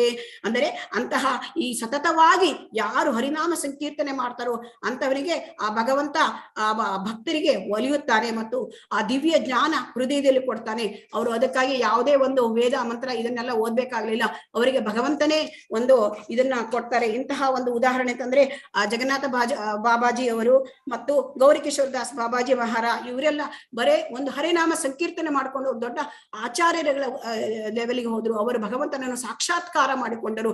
ಅದರಿಂದ ಈ ಹರೇ ಕೃಷ್ಣ ಮಹಾಮಂತ್ರ ಅದು ನಮ್ಮ ಅದಕ್ಕೆ 16 ಸಾರಿ ಯಾರು ಭಗವಂತ ಇದನ್ನ ಮಾಡ್ತಾರೆ ಅವರಿಗೆ ನಾವು ಹಿಂದಿನ ಬಾಗಿಲಿನಲ್ಲಿ ಹೋಗ್ಲಿಕ್ಕೆ ಇರ್ತಕ್ಕಂಥ ಕೀ, ಆ ಭಗವದ್ಧಾಮಕ್ಕೆ ಹೋಗ್ಲಿಕ್ಕಂತ ಕೀ ನನ್ನ ಹತ್ರ ಇದೆ, ನಾನು ಕೊಡ್ತೇನೆ ಅಂತ ಪ್ರಭುಪಾದರು ಹೇಳುತ್ತಾರೆ. ಸೊ ಇಂತಹ ಒಂದು ಹರೇ ಕೃಷ್ಣ ಮಹಾಮಂತ್ರ ಇದು ನಮಗೆಲ್ಲ ಕಲಿಯುಗದಲ್ಲಿ ತುಂಬಾ ಒಂದು ಬಂದಿರತಕ್ಕಂತಹ ಚೈತನ್ಯ ಮಹಾಪ್ರಭುಗಳು ನಮಗೆ ಇದನ್ನ ಕೊಟ್ಟಿರ್ತಕ್ಕಂಥದ್ದು. ಸೊ ಅದರಿಂದ ಅದನ್ನೆಲ್ಲ ನಾವು ಅನುಸರಿಸೋಣ ಮತ್ತು ನಾವು ಈ ಭಕ್ತಿಯಲ್ಲಿ ಮುಂದುವರಿಲಿಕ್ಕೆ ಪ್ರಯತ್ನ ಮಾಡೋಣ. ಇಷ್ಟು ಮಾತಾಡಲಿಕ್ಕೆ ಅವಕಾಶ ಕೊಟ್ಟಿದ್ದಕ್ಕೆ ತುಂಬಾ ಧನ್ಯವಾದಗಳು. ಹರೇ ಕೃಷ್ಣ. ಥ್ಯಾಂಕ್ ಯು ಪ್ರಭುಜಿ. ಓಕೆ, 34 5 ನಿಮಿಷ ಜಾಸ್ತಿ ಆಯ್ತು ಪ್ರಭುಜಿ. ಎಷ್ಟು ಜಾಸ್ತಿ ಆಯ್ತು? 8 5 ಮಿನಿಟ್ಸ್ ಅಲ್ಲ, ನಿಮ್ದು ಎಷ್ಟಾಯ್ತು ಅಂದ್ರೆ 17 ಮಿನಿಟ್ಸ್ ಆಯ್ತು. Hare Krishna. Exceeded too much time ಪ್ರಭುಜಿ. ಜಾಸ್ತಿ ಆಯ್ತು. ಹಾಗಾಗಿ ಎಸ್ ನೋಡಿ, ಎಲ್ಲಿ ಪ್ರೈಸ್ಗೆ ಇದೆಲ್ಲ ಕೌಂಟ್ ಆಗ್ತದೆ. ಅವರು 5 ಮಿನಿಟ್ಸ್ ಅಲ್ಲಿ ಮಾಡಿದ್ರು ಹರಿಣಿ ಮಾತಾಜಿ. Yes okay. ಎಸ್ ನೆಕ್ಸ್ಟ್ ಸಂಗೀತಮಯ. ಎಸ್ ಮಾತಾಜಿ ಮಾಡಿ ನೆಕ್ಸ್ಟ್. ಪ್ರಭುಜಿ ಹರೇ ಕೃಷ್ಣ. ನಾನು ಶೇರ್ ಮಾಡಿಟ್ಟಿದ್ದೆ ಪ್ರಭುಜಿ, ಇವಾಗ ಯಾವುದು? ಕಾಣ್ತಿಲ್ಲ. ಹಾ ರೆಡಿ ಮಾಡಿಟ್ಟಿದ್ದೆ ಶೇರ್ ಮಾಡ್ಲಿಕ್ಕೆ, ಕಾಣ್ತಾ ಇಲ್ಲ ಪ್ರಭುಜಿ. ಅದಕ್ಕೆ ನಾನು ಬ್ಯಾಗ್ ಹೋಗ್ಬೇಕು. ಓಕೆ. ಹಾಗಾದ್ರೆ ಕ್ವಶನ್ ಯಾರಾದಪ್ಪ? ಅಯ್ಯೋ. ಓಕೆ, ಹಾಗಾದ್ರೆ ಬೇರೆಯವ್ರಿಗೆ ಕೊಡುವ. ಓಕೆ, ನೆಕ್ಸ್ಟ್ ಎಸ್ ರಾಜಿ ಮಾತಾಜಿ ಮಾಡ್ತೀರಾ? ಎಸ್ ಪ್ರಭುಜಿ ಮಾಡ್ತೀನಿ. ಹಾ ಮಾಡಿ ನೋಡಿ. 5 ಮಿನಿಟ್ಸ್, ಯಾಕಂದ್ರೆ ಎಲ್ಲವೂ ಕೌಂಟ್ ಆಗ್ತದೆ. ಹರೇ ಕೃಷ್ಣ. ಎಲ್ಲರಿಗೂ ಧನ್ಯವಾದ. ಶಿಲ ಪ್ರಭುಪಾದ್ ಕಿ ಜೈ. ಭಕ್ತರು ವಿಡಿಯೋ ಆನ್ ಮಾಡಿ ಮಾತಾಜಿ. ವಿಡಿಯೋ ಆನ್ ಆಗಿ. ಎಸ್. ಹಾ, ಗುರುವೃಂದ ಕಿ ಜೈ. ಹರೇ ಕೃಷ್ಣ. ಸೊ ಹರೇ ಕೃಷ್ಣ ಅಂತ ಆಡಿಯೋದು ನಾನೆಲ್ಲ ಟೈಪ್ ಮಾಡಿ ಇಟ್ಕೊಂಡಿದ್ದೀನಿ. ಇದರಲ್ಲಿ ಮೇನ್ ಪಾಯಿಂಟ್ಸ್ ಹರೇ ಕೃಷ್ಣ ಜಪದಿಂದ ನಮ್ಗೆ ಏನು ಅದರ ಮಹತ್ವ ಏನು ಅಂತ ನಾವು ತಿಳ್ಕೊಬಹುದು. ಕಲಿಯುಗಕ್ಕೆ ಹರೇ ಕೃಷ್ಣ ಮಂತ್ರನೇ ನಮಗೆ ಒಂದೇ ದಾರಿ ಇರೋದು. ಸೊ ಅದರಲ್ಲಿ ಮಂತ್ರ ಅಂದ್ರೆ ಏನು ಅಂದ್ರೆ, ಮನ್ ಅಂದ್ರೆ ನಾವು ಮನಸ್ಸು, ತ್ರ ಅಂದ್ರೆ ಬಿಡುಗಡೆ. ಸೊ ನಾವು ಮಂತ್ರದಿಂದ ಅಂದ್ರೆ ಮನಸ್ಸಿನ ಕಂಟ್ರೋಲ್ ಮಾಡ್ಕೋಬಹುದು. ಸೊ ಈ ಮಂತ್ರ ನಮ್ಮನ್ನ ಕೃಷ್ಣನ ಸಂಪರ್ಕ ಕೊಡುತ್ತೆ. ಸೊ ಅದು ಹೇಗೆ ಅಂದ್ರೆ, ಇಲ್ಲಿ ಪ್ರಭುಪಾದ್ರು ಹೇಳ್ತಾರೆ, ಇದು ಅತೇಂದ್ರಿಯ ಕಂಪನ, ಕೃಷ್ಣ ಪ್ರಜ್ಞೆಯನ್ನು ಪುನರ್ಜೀವನಗೊಳಿಸುವುದು ಅತ್ಯುತ್ತಮ ವಿಧಾನ. ಅತೇಂದ್ರಿಯ ಅಂದ್ರೆ ಇದು ಆಧ್ಯಾತ್ಮಿಕ ಲೋಕದಿಂದ ಬಂದಿರುವ ಕಂಪನ. ಇದು ಹರೇ ಕೃಷ್ಣ ಅಲ್ಲಿಂದ ಬಂದಿರೋ ಕಂಪನ. ಇದು ಕೃಷ್ಣನ ಅಂತರಂಗ ಶಕ್ತಿ. ಇದು ಹರೇ ಅನ್ನೋ ಶಬ್ದ. ಸೊ ಆದ್ರಿಂದ ಇದು ಅತೇಂದ್ರಿಯ ಕಂಪನ. ಸೊ ಹಾಗಾಗಿ ನಾವು ಈ ಭೌತಿಕ ಜಗತ್ತಿನಲ್ಲಿ ಇಲ್ಲಿ ಒಂದು ಪಾಯಿಂಟ್ ಇದೆ. ಭೌತಿಕ ಪ್ರಕೃತಿಯ ಸಂಪನ್ಮೂಲಗಳನ್ನು ಬಳಸಿಕೊಳ್ಳಲು ಪ್ರಯತ್ನಿಸುತ್ತಿದ್ದೇವೆ. ಸೊ ನಾವು ಮರ್ತ್ ಬಿಟ್ಟಿದ್ವಿ, ಈ ಭೌತಿಕ ಪ್ರಕೃತಿನ ಬಳಸ್ಕೊಂಡು ಮರ್ತ್ ಬಿಟ್ಟಿದೀವಿ. ನಾವು parts and parcel of Krishna. ಅದನ್ನ ಮರ್ತ್ ಬಿಟ್ಟು ನಾವು ಈ ಭೌತಿಕ ಪ್ರಕೃತಿಯಲ್ಲಿ ಸಿಕ್ಕಾಕೊಂಡು ನಾವು ನಮ್ಮ ಆತ್ಮದ ನಿಜವಾದ ಆತ್ಮದ ನಿಜವಾದ ಸ್ವರೂಪನ ಮರ್ತಿದ್ದೇವೆ. ಸೊ ಹಾಗಾಗಿ ನಾವು ಅದನ್ನ ಎಚ್ಚೆತ್ಕೊಳ್ಸ್ಬೇಕು. ಸೊ ಹೇಗೆ ಎಚ್ಚೆತ್ಕೊಳ್ಸ್ಬೇಕಂದ್ರೆ, ಬಿಲ್ಡಿಂಗ್ ಇವಾಗ ಪಾಯನೇ ಸ್ಟ್ರಾಂಗ್ ಆಗಿರೋದು. ಸೊ ಆ ಪಾಯ ಯಾವುದು ಅಂದ್ರೆ ಹರೇ ಕೃಷ್ಣ ಮಹಾಮಂತ್ರ. ನಮ್ಮ 9 ಭಕ್ತಿ ಸೇವೆಗಳಲ್ಲಿ ಸ್ಟ್ರಾಂಗ್ ಪಾಯ ಹಾಕ್ಬೇಕಂದ್ರೆ ನಾವು ಹರೇ ಕೃಷ್ಣ ಮಂತ್ರದಿಂದನೇ ಸ್ಟಾರ್ಟ್ ಮಾಡ್ಬೇಕು. ಸೊ ನಾವ್ ಯಾವಾಗ ಇದನ್ನ ಸ್ಟಾರ್ಟ್ ಮಾಡ್ಕೊಂಡು ಹೋಗ್ತೀವೋ ನಮ್ಮ ಮನಸ್ಸು ನಿಯಂತ್ರಣಕ್ಕೆ ಬರುತ್ತೆ. ಸೊ ಆಗ ಮನಸ್ಸು ನಿಯಂತ್ರಣಕ್ಕೆ ಬಂದಾಗ ನಮ್ಮನ್ನ ಸ್ಟೆಪ್ ಬೈ ಸ್ಟೆಪ್ ಈ ಧ್ವನಿ ನಮ್ಮನ್ನ ಮುಂದಕ್ಕೆ ಅತೇಂದ್ರಿಯ ಧ್ವನಿ ಕಂಪನದಲ್ಲಿ ಭಾಗವಹಿಸಿ ಭಾವ ಪರಿಸ್ಥಿತಿಲಿ ನಾವು ನೃತ್ಯ ಮಾಡ್ತೀವಿ. ಅಂದ್ರೆ ಆ ಮಟ್ಟಕ್ಕೆ ನಾವು ಹೋಗ್ತೀವಿ. ಬಟ್ ಸ್ಟಾರ್ಟಿಂಗ್ ನಮ್ಮ ಇಂದ್ರಿಯ, ಮನಸ್ಸು ಮತ್ತು ಬುದ್ಧಿವಂತಿಕೆ ಹಂತಗಳನ್ನು ಮೀರಿದಾಗ ನಾವು ನಮ್ಮ ಇಂದ್ರಿಯಗಳನ್ನ ಸಮತೋಲನಕ್ಕೆ ತರಬಹುದು. ಮತ್ತೆ ಹರ ಎಂಬ ಪದವು ಭಗವಂತನ ಶಕ್ತಿಯನ್ನು ಸಂಬೋಧಿಸುವ ರೂಪವಾಗಿದೆ. ಅದು ಹೇಗಂದ್ರೆ, ಹರ ಅಂದ್ರೆ ಆಂತರಿಕ ಶಕ್ತಿ. ಅದರಲ್ಲಿ ಆಂತರಿಕ ಶಕ್ತಿಯ ಭಗವಂತನ ಆಂತರಿಕ ಶಕ್ತಿ ಬಂದು ಶ್ರೀಮತಿ ರಾಧಾರಾಣಿ. ಸೊ ಆಂತರಿಕ ಶಕ್ತಿ ರಾಧಾರಾಣಿ. ಸೊ ನಾವು ಡೈರೆಕ್ಟ್ ಆಗಿ ರಾಧಾರಾಣಿನ ಕೇಳ್ತಾ ಇದೀವಿ. ರಾಧಾರಾಣಿ ನಮ್ಮನ್ನು ನಿಮ್ಮ ಸೇವೆಯಲ್ಲಿ, ಒಂದ್ ನಿಮಿಷ ಸ್ಲೈಡ್ ತೋರಿಸ್ತೀನಿ. ಹರೇ ಕೃಷ್ಣ ಮಹಾಮಂತ್ರ ಸರಳ ಅರ್ಥ ಅಂದ್ರೆ ಹೇ ಶ್ರೀಮತಿ ರಾಧಾರಾಣಿ ದಯವಿಟ್ಟು ನನ್ನನ್ನು ಕೃಷ್ಣ ಸೇವೆಯಲ್ಲಿ ತೊಡಗಿಸು ಅಂತ ನಾವು ಡೈರೆಕ್ಟ್ ಆಗಿ ಕೇಳ್ತಾ ಇದ್ವಿ. ಯಾಕಂದ್ರೆ ರಾಧಾರಾಣಿ ಉನ್ನತ ಭಕ್ತೆ. ಸೊ ಹರೇ ಕೃಷ್ಣ ಮಂತ್ರ ನಮ್ಗೆ 6 ಲಾಭ ಕೊಡುತ್ತೆ. ಯಾವ್ದಂದ್ರೆ ಮನಸ್ಸಿನ ನಿಯಂತ್ರಣ ಮಾಡುತ್ತೆ. ಮತ್ತೆ ನಾವು ಯಾರು ಅಂತ ಸ್ವಯಂ ನಾವು ಆತ್ಮ ಮತ್ತು ನಾವು ಕೃಷ್ಣನ ವಿಭಿನ್ನ ಅಂಶ ಅಂತ ತಿಳ್ಕೊತೀವಿ. ಮತ್ತೆ ನಮಗೆ ಶಾಶ್ವತ ಸಂತೋಷ ಸಿಗುತ್ತೆ. ಮತ್ತೆ ನಮ್ಮ ಕರ್ಮ, ನಮ್ದು ಪುಣ್ಯ ಆಗ್ಲಿ ಪಾಪ ಆಗ್ಲಿ, ಅದಕ್ಕೆ ನಾವು ಮಾಡ್ದೆ ನಾವು ಒಳ್ಳೆ ಕರ್ಮ ಮಾಡಿ ನಾವು ಆಕ್ಚುಲಿ ಅದನ್ನೆಲ್ಲ ಕರ್ಮ ಪುಣ್ಯ ಆಗ್ಲಿ ಪಾಪ ಆಗ್ಲಿ ನಾವು ಅದು ಕ್ರಮೇಣ ಅದು ಆ ನೆಲೆಯಿಂದ ನಾವು ಆಚೆ ಬಂದು ನಾವು ಕೃಷ್ಣ ಪ್ರಜ್ಞೆಯಲ್ಲಿ ಮುಂದುವರೆಯೋದಕ್ಕೆ ಹರೇ ಕೃಷ್ಣ ಮಹಾಮಂತ್ರ ಸಹಾಯ ಮಾಡುತ್ತೆ. ಮತ್ತೆ ಮೋಕ್ಷದೆಡೆಗೆ ಅಂದ್ರೆ ಮೋಕ್ಷ ಅಂದ್ರೆ ನಾವು ಆಕ್ಚುಲಿ ಭಕ್ತರಾದ್ರೂ ಮೋಕ್ಷಕ್ಕೆ ಇಷ್ಟ ಪಡೋದಿಲ್ಲ ಯಾರು. ಭಕ್ತಿ ಸೇವೆ ಮಾಡೋದಕ್ಕೆ ಅಂದ್ರೆ ಆಧ್ಯಾತ್ಮಿಕ ಲೋಕದಲ್ಲಿ ಭಕ್ತಿ ಸೇವೆ ಮಾಡೋದಕ್ಕೆ ನಾವು ಇಚ್ಛಿಸ್ತೇವೆ. ಆಮೇಲೆ ಪ್ರಮುಖ ಪ್ರಯೋಜನ ಅಂದ್ರೆ ಕೃಷ್ಣ ಪ್ರೇಮ, ಇದು ಕೊನೆಯ ಹಂತ. ಈ ಹಂತಕ್ಕೆ ನಾವು ಹೋದ್ರೆ ನಾವು ಹತೇಂದ್ರಿಯ ಆನಂದದಲ್ಲಿ ಇರ್ತೀವಿ. ಮತ್ತೆ ಇದಕ್ಕೆ ರೆಫರೆನ್ಸಸ್ ಇದೆ, ಸ್ಪಿರಿಚುವಲ್ ರೆಫರೆನ್ಸಸ್ ಸ್ವಲ್ಪ ತಗೊಂಡಿದ್ದೀನಿ ನಾನು. ಆಕ್ಚುಲಿ ಚೈತನ್ಯ ಮಹಾಪ್ರಭು ಸ್ವಯಂ ಶ್ರೀಕೃಷ್ಣ ಮತ್ತೆ ಕಲಿ ಸಂಕರ್ಷಣ ಉಪನಿಷತ್ತಲ್ಲೂ ಹೇಳ್ತಾರೆ, ಎಲ್ಲಾ ವೇದ ಸಾಹಿತ್ಯ ಮತ್ತು ಸಾಹಿತ್ಯವನ್ನು ಹುಡುಕಿದರೂ ಹರೇ ಕೃಷ್ಣ ನಾಮ ಸ್ಮರಣೆಗಿಂತ ಭವ್ಯವಾದ ವಿಧಾನ ಬೇರೆ ಯಾವುದೂ ಇಲ್ಲ ಅಂತ ಹೇಳ್ತಾರೆ. ಮತ್ತೆ ವಿಷ್ಣು ಸಹಸ್ರನಾಮದಲ್ಲೂ ಹೇಳ್ತಾರೆ, ಕೃಷ್ಣ ಮತ್ತೆ ರಾಮ ಒಂದು ನಾಮ 1000 ಇದಕ್ಕೆ ಸಮಾನ ಅಂತ, 1000 ಹೆಸರುನಾಮಗಳಿಗೆ ಸಮಾನ ಅಂತ. ಮತ್ತೆ ಧರ್ಮ ಗ್ರಂಥಗಳಲ್ಲಿ 10th ಚಾಪ್ಟರ್ ಅಲ್ಲಿ ಕೃಷ್ಣನೇ ಹೇಳ್ತಾರೆ, ಯಜ್ಞಾನಾಂ ಜಪ ಯಜ್ಞೋಸ್ಮಿ ಅಂತ, ಯಜ್ಞಗಳಲ್ಲಿ ನಾನು ಪವಿತ್ರ ನಾಮ ಜಪ ಅಂತ ಹೇಳ್ತಾರೆ. ಮತ್ತೆ ಬೇರೆ ಗ್ರಂಥ ಇದು ಶಿಕ್ಷಾಷ್ಟಕಮಲ್ಲಿ ಹೇಳ್ತಾರೆ, ನಾಮಕಾರಿ ಬಹುಧಾ ನಿಜ ಸರ್ವಶಕ್ತಿ ತತ್ರಾರ್ಪಿತ ನಿಮಿತ್ತ ಸ್ಮರಣೇನ ಕಾಲಃ ಏತಾದೃಶಿ ತವ ಕೃಪಾ ಭಗವನ್ ಮಮಾಪಿ ದುರ್ದೈವ ಮಿದೃಶಂ ಇಹ ಜಾನಿ ನಾನು ರಾಗಃ. ಏ ನನ್ನ ಸ್ವಾಮಿಯೇ, ಜೀವಿಗಳಿಗೆ ಎಲ್ಲ ಅನುಗ್ರಹಗಳನ್ನು ನೀಡಬಲ್ಲದು ನಿನ್ನ ಪವಿತ್ರ ನಾಮ ಒಂದೇ ಅಂತ ಇಲ್ಲಿ ಚೈತನ್ಯ ಮಹಾಪ್ರಭುಗಳು ಹರೇ ಕೃಷ್ಣ ಮಂತ್ರದ ರೆಫರೆನ್ಸ್ ಕೊಟ್ಟಿದ್ದಾರೆ. ಮತ್ತೆ ಇದರಲ್ಲಿ 2 ಇದೆ, ಜಪ ಮಾಡ್ಬೋದು ಮತ್ತೆ ಸಂಕೀರ್ತನೆ ಮಾಡ್ಬೋದು. 2 ವಿಧಾನ ಪ್ರಭುಪಾದರು ಹೇಳ್ಕೊಟ್ಟಿದ್ದಾರೆ. ಮತ್ತೆ ಕಲಿಯುಗದಲ್ಲಿ ಏಕೆ ನಮ್ಗೆ ಇದು ಮುಖ್ಯ ಅಂದ್ರೆ, ನಮ್ಗೆ ಆಯುಸ್ಸು ಕಡಿಮೆ, ನಾವು ದಡ್ಡರು, ನಾವು ಬೇಗ ನಮ್ಮ ಭೌತಿಕ ಇದರಿಂದ ನಾವು ಆಚೆ ಬರೋದಕ್ಕೆ ನಮ್ಮ ಪ್ರಕೃತಿಯ ನಿಯಮಗಳು ಬಿಡೋದಿಲ್ಲ. ಸೊ ಯಾವಾಗ ನಾವು ಕೃಷ್ಣನ ಸಂಪರ್ಕಕ್ಕೆ ಹೋಗ್ತೀವೋ ಆಗ ನಾವು ಅದರಿಂದ ಆಚೆ ಬರ್ತೀವಿ. ಕೃಷ್ಣನ ಸಂಪರ್ಕಕ್ಕೆ ತಳಹದಿನೇ ಹರೇ ಕೃಷ್ಣ ಮಹಾಮಂತ್ರ. ಸೊ ಸತ್ಯಯುಗದಲ್ಲಿ ಒಂದು ಇದು ಧ್ಯಾನ ಮಾಡ್ತಿದ್ರು, ತ್ರೇತಾಯುಗದಲ್ಲಿ ಯಜ್ಞ ಮಾಡ್ತಿದ್ರು, ದ್ವಾಪರ ಯುಗದಲ್ಲಿ ಮೂರ್ತಿ ಪೂಜೆ. ಸೊ ಕಲಿಯುಗದಲ್ಲಿ ಚೈತನ್ಯ ಮಹಾಪ್ರಭುಗಳು ಕೊಟ್ಟಿರೋದು ನಾಮಚ ಸಂಕೀರ್ತನೆ. ಸೊ ಹಾಗಾಗಿ ಇದು ತುಂಬಾ ಮತ್ತೆ ಇದು ಈಸಿ ಕೂಡ.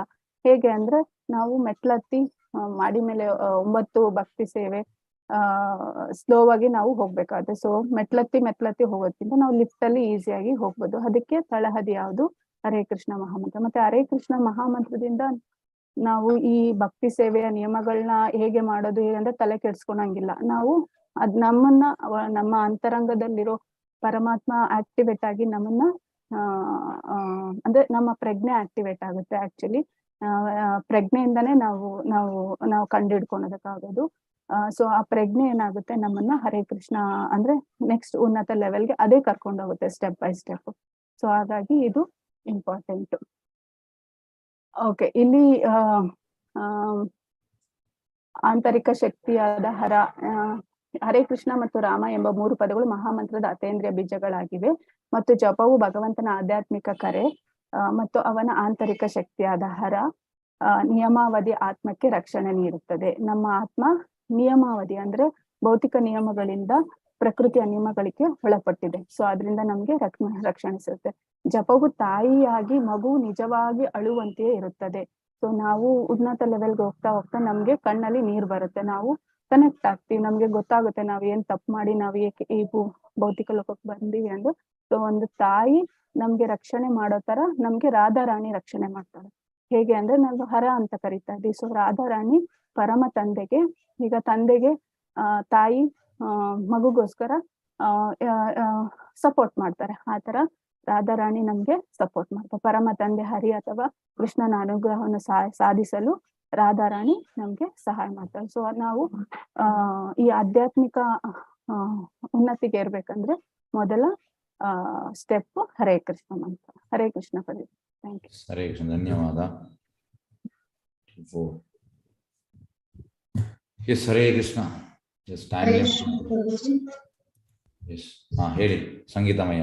ಸ್ಟಾರ್ಟಾ ಆಯ್ತಾ? ಹಾ, ಓಕೆ. ಹರೇ ಕೃಷ್ಣ ಗುರುಜಿ. ಹರೇ ಕೃಷ್ಣ ಎಲ್ಲರಿಗೂ. ಓಂ ಅಜ್ಞಾನತಿಮಿರಾಂಧಸ್ಯ ಜ್ಞಾನಾಂಜನಶಲಾಕಯಾ ಚಕ್ಷುರುನ್ಮಿಲಿತಂ ಯೇನ ತಸ್ಮೈ ಶ್ರೀ ಗುರವೇ ನಮಃ. ನಮೋ ವಿಷ್ಣುಪಾದಾಯ ಕೃಷ್ಣಪ್ರೇಷ್ಠಾಯ ಭೂತಲೇ ಶ್ರೀಮತೆ ಭಕ್ತಿವೇದಾಂತ ಸ್ವಾಮಿನಿತಿ ನಾಮಿನೇ. ನಮಸ್ತೆ ಸರಸ್ವತಿ ದೇವಿ ಗೌರವಾಣಿ ಪ್ರಚಾರಿಣೇ ನಿರ್ವಿಶೇಷ ಶೂನ್ಯವಾದಿ ಪಾಶ್ಚಾತ್ಯ ದೇಶತಾರಿಣೇ. जय श्री कृष्ण चैतन्य प्रभु नित्यानंद श्री अद्वैत गदाधर श्रीवासादि गौर भक्तवृंद. हरे कृष्णा कृष्ण कृष्ण हरे हरे, हरे राम राम राम हरे हरे. हरे कृष्ಣ. ಶ್ರೀ ರಾಧಾ ಗೋವಿಂದರಿಗೆ ಶ್ರೀ ರಾಧಾ ಗೋವಿಂದರ ಆಶೀರ್ವಾದವನ್ನು ಬೇಡ್ತಾ, ಶ್ರೀ ಪ್ರಭುಪಾದರ ಆಶೀರ್ವಾದವನ್ನು ಬೇಡ್ತಾ ಇವತ್ತಿನ ಒಂದು ಪ್ರೆಸೆಂಟೇಷನ್ ಅಂದ್ರೆ ಅಭಯಚಂದ್ರ ಭಕ್ತಿ ವೇದಾಂತ ಶ್ರೀಲ ಪ್ರಭುಪಾದರು ಹರೇ ಕೃಷ್ಣ ಮಹಾಮಂತ್ರ ಜಪಿಸುವುದರ ಮಹತ್ವವನ್ನು ವಿವರಿಸಿದ್ದಾರೆ. ಪ್ರಭುಪಾದರು ಏನು ಹೇಳಿದ್ದಾರೆ ಅಂತ ನಾವು ನೋಡೋಣ. ಹರೇ ಕೃಷ್ಣ ಕೃಷ್ಣ ಕೃಷ್ಣ ಹರೇ ಹರೇ, ಹರೇ ರಾಮ ರಾಮ ರಾಮ ಹರೇ ಹರೇ ಎಂಬ ಮಂತ್ರೋಚ್ಚಾರಣೆಯು ನಮ್ಮ ದಿವ್ಯ ಪ್ರಜ್ಞೆಯನ್ನು ಪುನಶ್ಚೇತನಗೊಳಿಸುವ ಪರಮೋದಾತ್ತ ವಿಧಾನವಾಗುತ್ತದೆ. ಜೀವಂತವಾದ ಆಧ್ಯಾತ್ಮಿಕ ಆತ್ಮಗಳಾಗಿ ನಾವೆಲ್ಲ ಮೂಲತಃ ಕೃಷ್ಣ ಪ್ರಜ್ಞೆಯುಳ್ಳ ಜೀವಿಗಳು. ಆದರೆ ಅನಾದಿ ಕಾಲದಿಂದ ನಾವು ಭೌತ ವಸ್ತುವಿನ ಸಂಪರ್ಕವಿಟ್ಟುಕೊಂಡು ನಮ್ಮ ಪ್ರಜ್ಞೆ ಕಲುಷಿತಗೊಂಡಿದೆ. ನೀವು ಭಗವದ್ಗೀತೆಯ 15ನೇ ಅಧ್ಯಾಯದಲ್ಲಿ 1ನೇ ಶ್ಲೋಕದಲ್ಲಿ ನೋಡ್ತೀರಾ. ನಾವು ಈಗ ಬದುಕಿರುವ ಈ ಭೌತ ವಾತಾವರಣವೇ ಮಾಯೆ ಅಥವಾ ಭ್ರಮೆ ಎಂದು ಕರೆಯುತ್ತಾರೆ. ಮಾಯೆ ಎಂಬ ಪದಕ್ಕೆ ಯಾವುದು ಅಲ್ಲವೋ ಎಂದು ಅರ್ಥ. ಈ ಮಾಯೆ ಎಂಬುದು ಯಾವುದು? ನಾವು ಈ ಭೌತ ಪ್ರಕೃತಿಯ ಪ್ರಭುಗಳಂತೆ ಆಡುತ್ತಿರುವುದೇ ಮಾಯೆ. ನೀವು ಭಗವದ್ಗೀತೆಯ 5ನೇ ಅಧ್ಯಾಯದ 29ನೇ ಶ್ಲೋಕದಲ್ಲಿ ನೋಡೋದಾದ್ರೆ, ಭೋಕ್ತಾರಂ ವಿದ್ಯೆ ತಪಸ ಸರ್ವಲೋಕ ಮಹೇಶ್ವರ ಅಂತ ಹೇಳಿದ್ರೆ ಭಗವಂತ ಎಂಜಾಯರ್, ಭಗವಂತ ಕಂಟ್ರೋಲರ್, ಭಗವಂತ ನಮ್ಮ ವೆಲ್ವಿಷರ್ ಅಂತ ನಾವು ನೋಡಿದ್ವಿ. ಸೊ ಇಲ್ಲಿ ನಾವೇನ್ ಮಾಡ್ತೇವೆ ಅಂತ ಹೇಳಿದ್ರೆ, ಈ ಭೌತಿಕ ಪ್ರಪಂಚದಲ್ಲಿ ನಾವು ಪ್ರಭುಗಳಂತೆ ಆಡ್ತಿರೋದೇ ಮಾಯೆ ಅಂತ ಹೇಳ್ತಾರೆ. ಸೊ ವಾಸ್ತವವಾಗಿ ನಾವು ಅವಳ ಕಠೋರ ನಿಯಮಗಳ ಹಿಡಿತದಲ್ಲಿದ್ದೇವೆ. ಒಬ್ಬ ಸೇವಕನು ಸರ್ವಶಕ್ತನಾದ ಪ್ರಭುವನ್ನು ಕುರಿತ ಕೃತಕವಾಗಿ ಅನುಕರಿಸಲು ಪ್ರಯತ್ನಿಸುವುದೇ ಮಾಯೆ. ಇಲ್ಲಿ ನಾವು 15ನೇ ಅಧ್ಯಾಯದಲ್ಲಿ 1ನೇ ಶ್ಲೋಕದಲ್ಲಿ ನೋಡ್ತೇವೆ ಭಗವದ್ಗೀತೆಯಲ್ಲಿ ಏನಂತ ಹೇಳಿದ್ರೆ, ಈ ಒಂದು ಭೌತಿಕ ಪ್ರಪಂಚ ಅಂತ ಹೇಳುವಂಥದ್ದು ಆಧ್ಯಾತ್ಮಿಕ ಪ್ರಪಂಚದ ಪ್ರತಿಬಿಂಬವಾಗಿರುತ್ತದೆ. ನಾವು ಇಲ್ಲಿ ಏನ್ ಮಾಡ್ತೇವೆ, ಎಲ್ಲವನ್ನು ಅನುಕರಣೆ ಮಾಡಲಿಕ್ಕೆ ಪ್ರಯತ್ನಿಸ್ತಾ ಇದ್ದೇವೆ. ನಾವು ಭೌತ ಪ್ರಕೃತಿಯ ಸಂಪನ್ಮೂಲಗಳನ್ನು ಸ್ವಾರ್ಥಕ್ಕಾಗಿ ಬಳಸಿಕೊಳ್ಳಲು ಪ್ರಯತ್ನಿಸುತ್ತಿದ್ದೇವೆ. ಇಲ್ಲಿ ನಾವು ಎಕ್ಸ್ಪ್ಲಾಯ್ಟ್ ಮಾಡ್ತಾ ಇದ್ದೇವೆ.